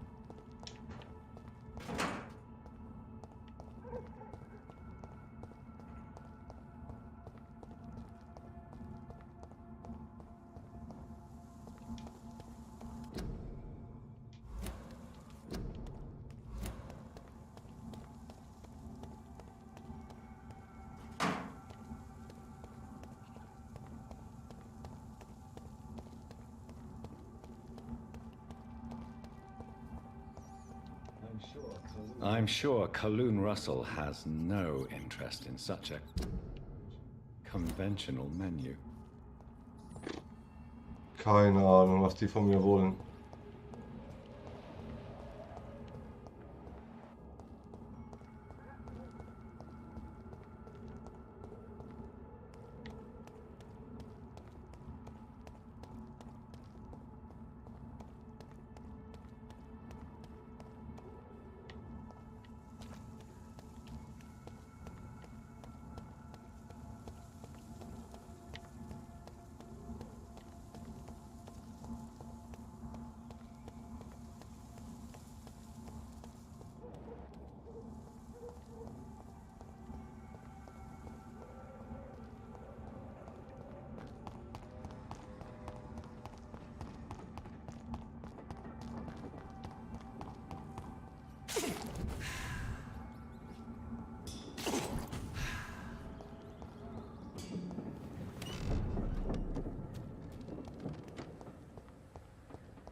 Dass wir wenigstens etwas erreicht haben, gehe ich jetzt da rein.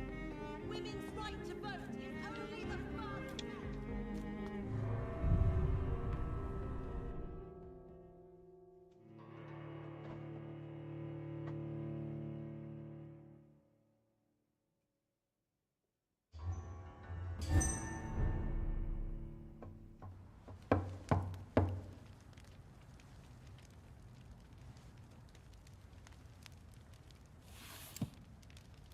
Do you know where you are standing right now?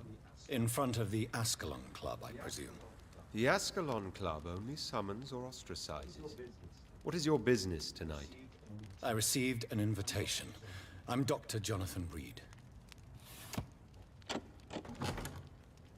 Welcome to Welcome to the Ascalon Club, then, Dr. Reed. Please proceed. Lord Redgrave is waiting on you upstairs.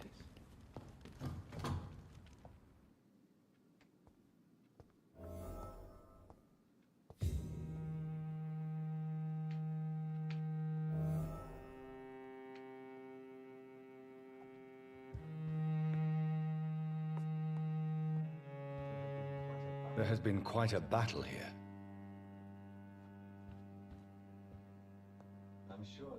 I'm sure the Ascalon Club has the money to replace the furniture. Welcome to the Ascalon Club, then, Dr. Reed.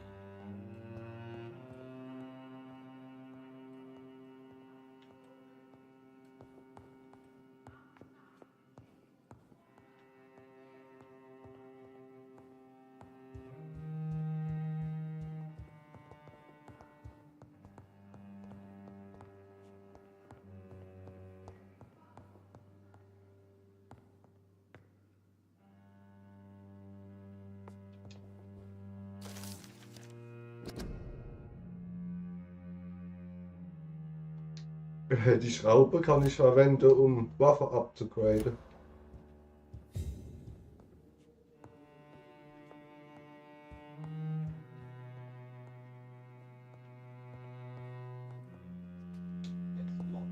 It's locked, It's all right. locked.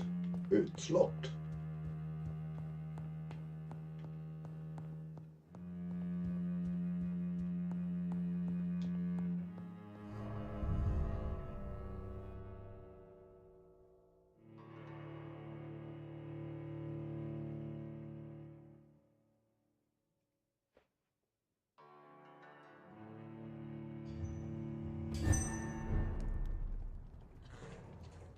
Stehe ich wieder raus.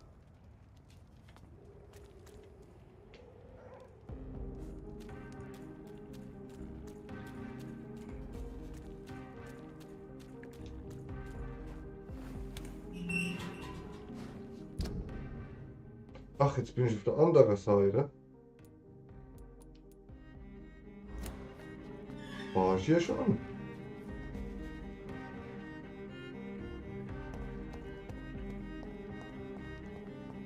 Jo, hier habe ich doch gelesen hier. I'm sure Kaloon Russell has no interest in such a conventional menu.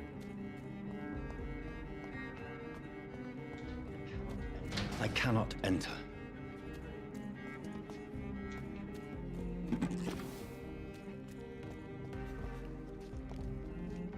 Aber hier war ich noch nicht.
Hä, was ist das denn?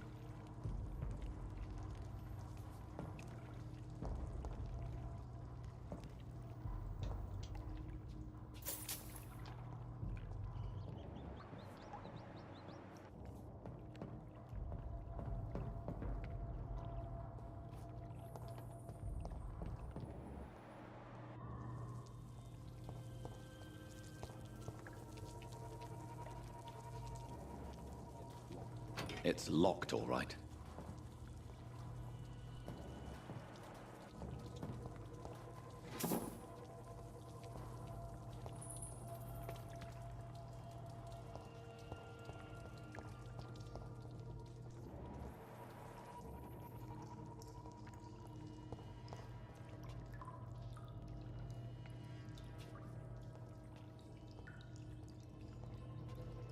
Hey, wo bin ich denn jetzt?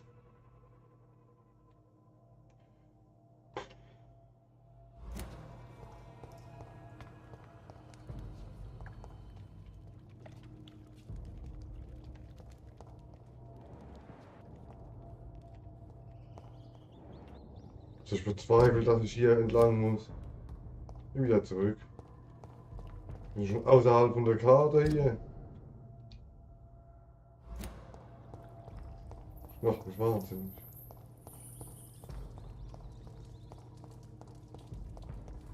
Oder? Eigentlich, ich bin neugierig.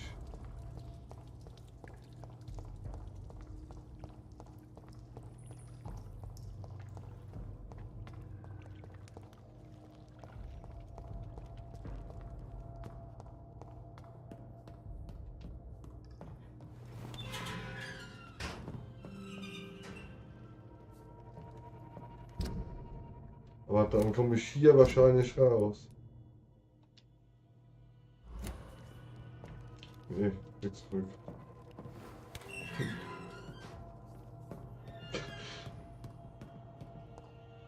Ich weiß es nicht.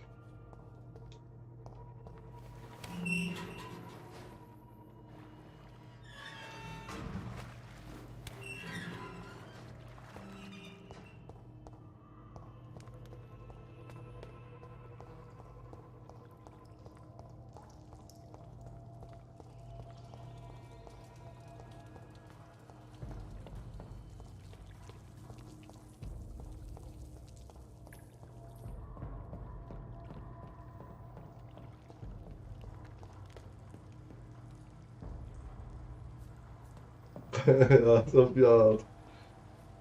Erst mal Gummistiefel holen.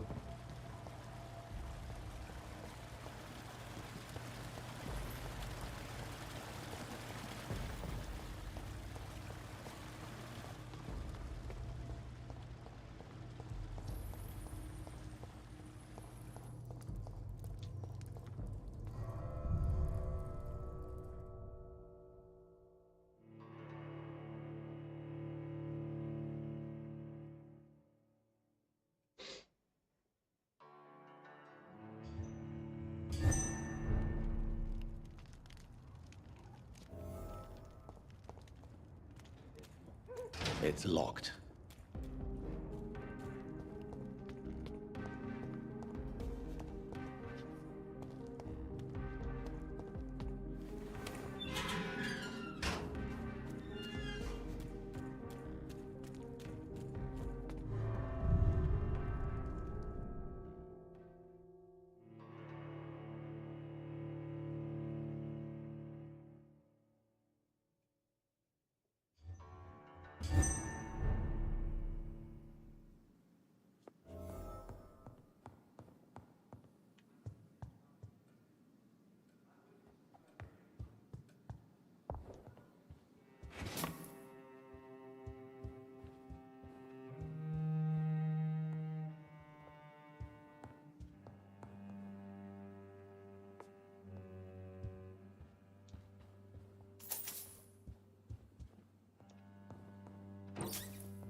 Könnten wir mal die Waffe wechseln, oder? Haupthand. Diese zweihändige Waffe, wo ich die ganze Zeit benutze. Wir können ja mal wieder, weiß ich nicht.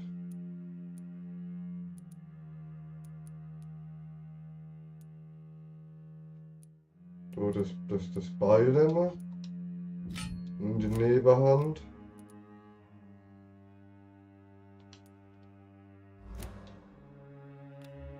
Hier dieser Dolch. Und hier.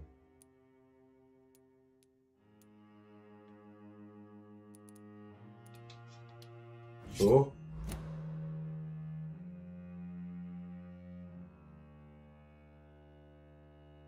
Ja, sind welche krank geworden.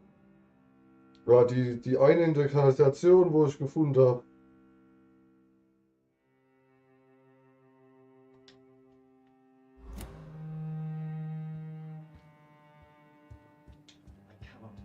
I cannot enter.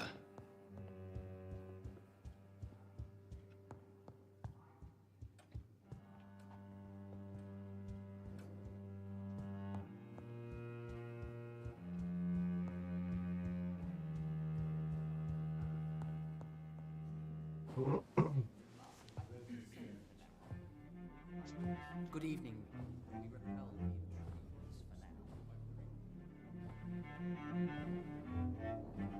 Der Vampirs Club ist das.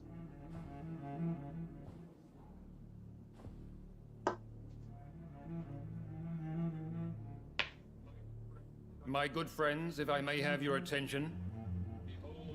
Behold our visitor, the good Dr. Reed.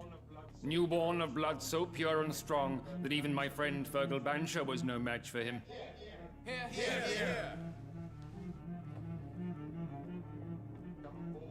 Come forward, young Ekon, for we have so much to discuss.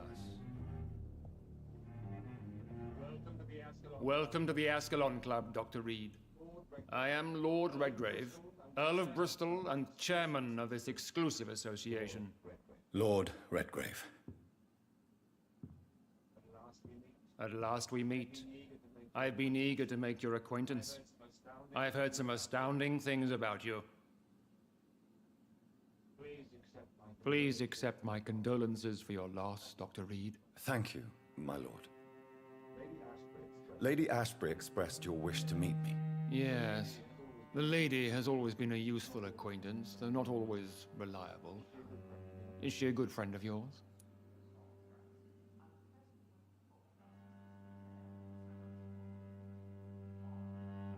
Was soll ich denn da an, warte?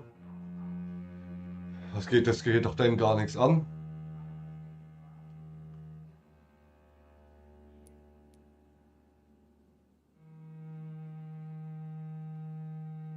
Was denkst du?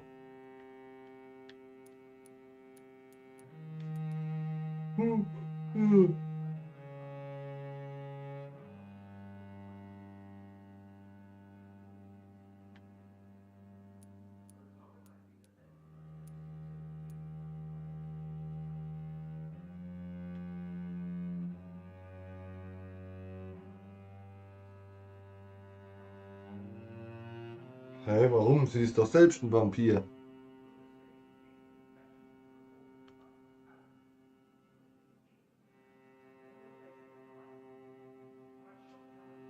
Sie hat mir bis jetzt noch nichts genützt. Ich habe kein Blut von ihr getrunken.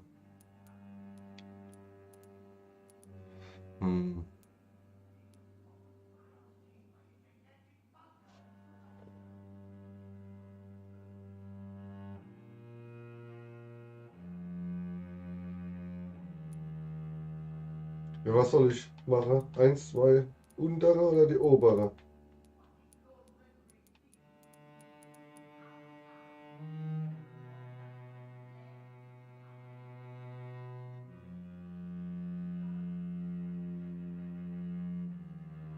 Entscheide du.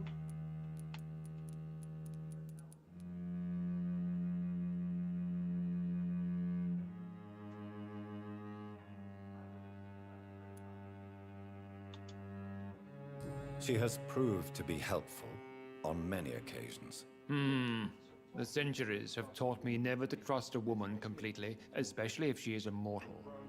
Too prone to emotions, if you ask me. Too fickle when it comes to important decisions.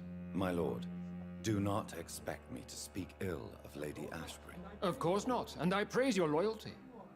Would you offer the same fidelity to the Empire? What do you mean? I speak of the Scowl Plague that threatens London and the country. You have been on the front line in the East End. But the time has come to open up a second front here. The epidemic has escaped the quarantine. You have new cases of the outbreak. We don't know for certain, but we cannot allow the disease to threaten the prominent heads of Great Britain.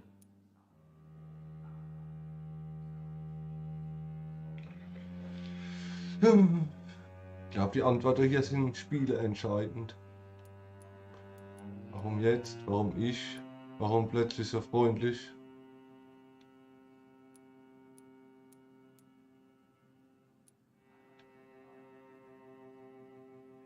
Warum ich, oder?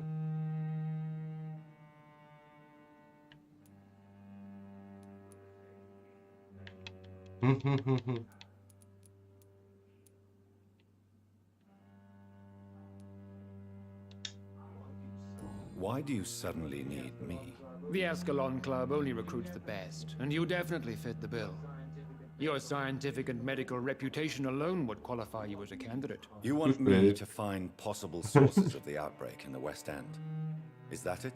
Ah, straight to the point, like all eager newborns.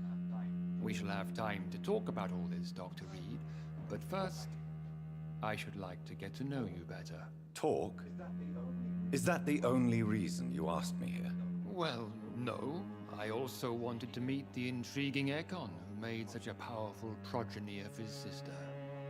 You have not learned the name of your maker, am I correct?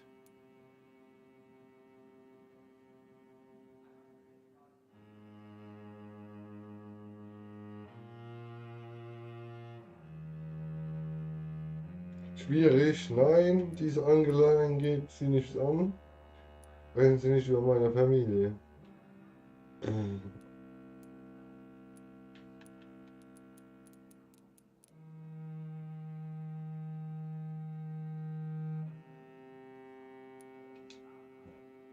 No, I haven't. Have no embarrassment, Dr. Reed. We all make mistakes. But whatever your lineage, you are definitely Ascalon material. What do you mean? I would like you to become a member of the Ascalon Club, and to serve me as such. Before I accept, I have so many questions. Please ask. What does it mean to be a member of the Ascalon Club? It means that you swear to protect the interests of the Crown, that you become a loyal servant of the British Empire. Do you have any official recognition from the government? A charter from His Majesty the King? No. Of course, the Ascalon Club publicly supports the Empire, but the true nature of its members remains a secret. Am I supposed to follow orders? As founder and chairman of the club, I alone am entitled to make demands of our members, and I do appreciate obedience. What is the Ascalon Club's express purpose? We follow the credo of William Marshall, the greatest knight who ever lived. As was he, we are sworn to protect the British Empire. What does Ascalon mean? Ascalon was the last Nein, wir haben jetzt nur noch die Möglichkeit beizutreten. When he slew the dragon. And like that lance, we pierce the hearts of all our nation's enemies. William Marshall founded the Ascalon Club. Not exactly. William Marshall granted me immortality, and I founded the club a few years later. The good knight has been gone for so long.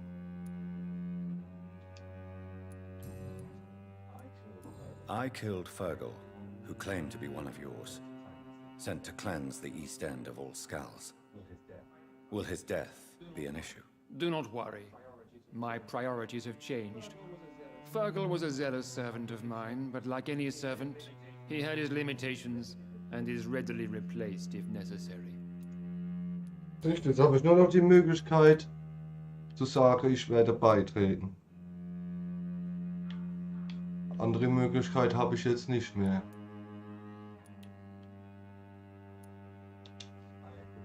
I agree to join the club. This is good news. Good news indeed in these crucial times. Let's inform the Assembly formally and proceed with your initiation. My initiation? Fear not. Nothing fancy nor dangerous. It is just that we, the members of Ascalon, believe that tradition and custom are the backbone of this country.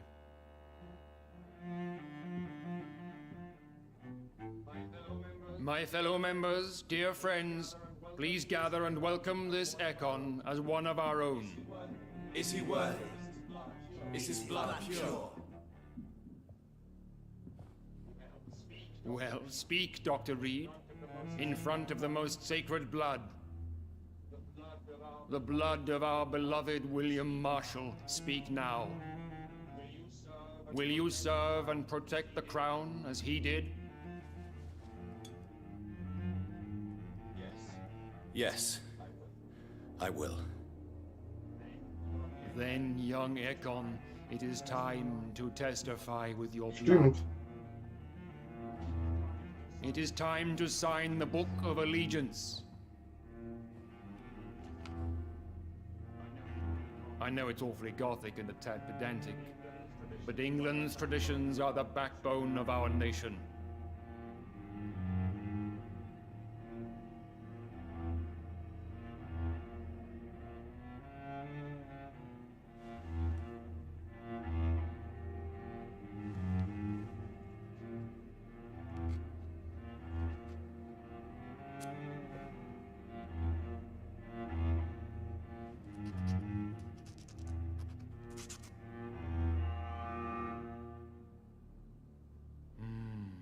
Delightful.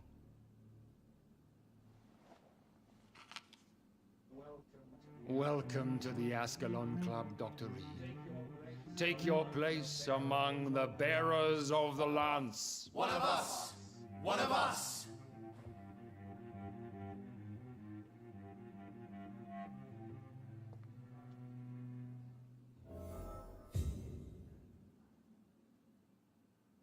So. I personally went Ich denke, das ist ein guter Cliffhanger, and I spotted at least 2 foreign um morgen weiterzumachen. This is an outrage. Ruhig mit Lord, da steht direkt neben dran. Dann finde ich auch morgen gleich den Anschluss wieder. Guck, die ist krank.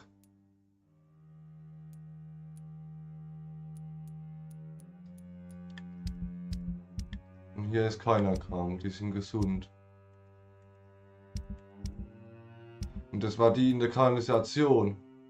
Da hatte ich jetzt keine Lust mehr, wieder ganz zurück die zu suchen.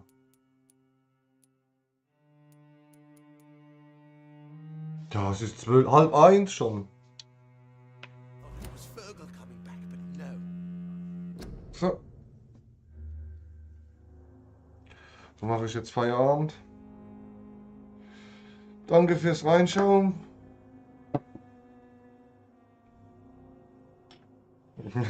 Ja. Schlaf gut. Tschüss.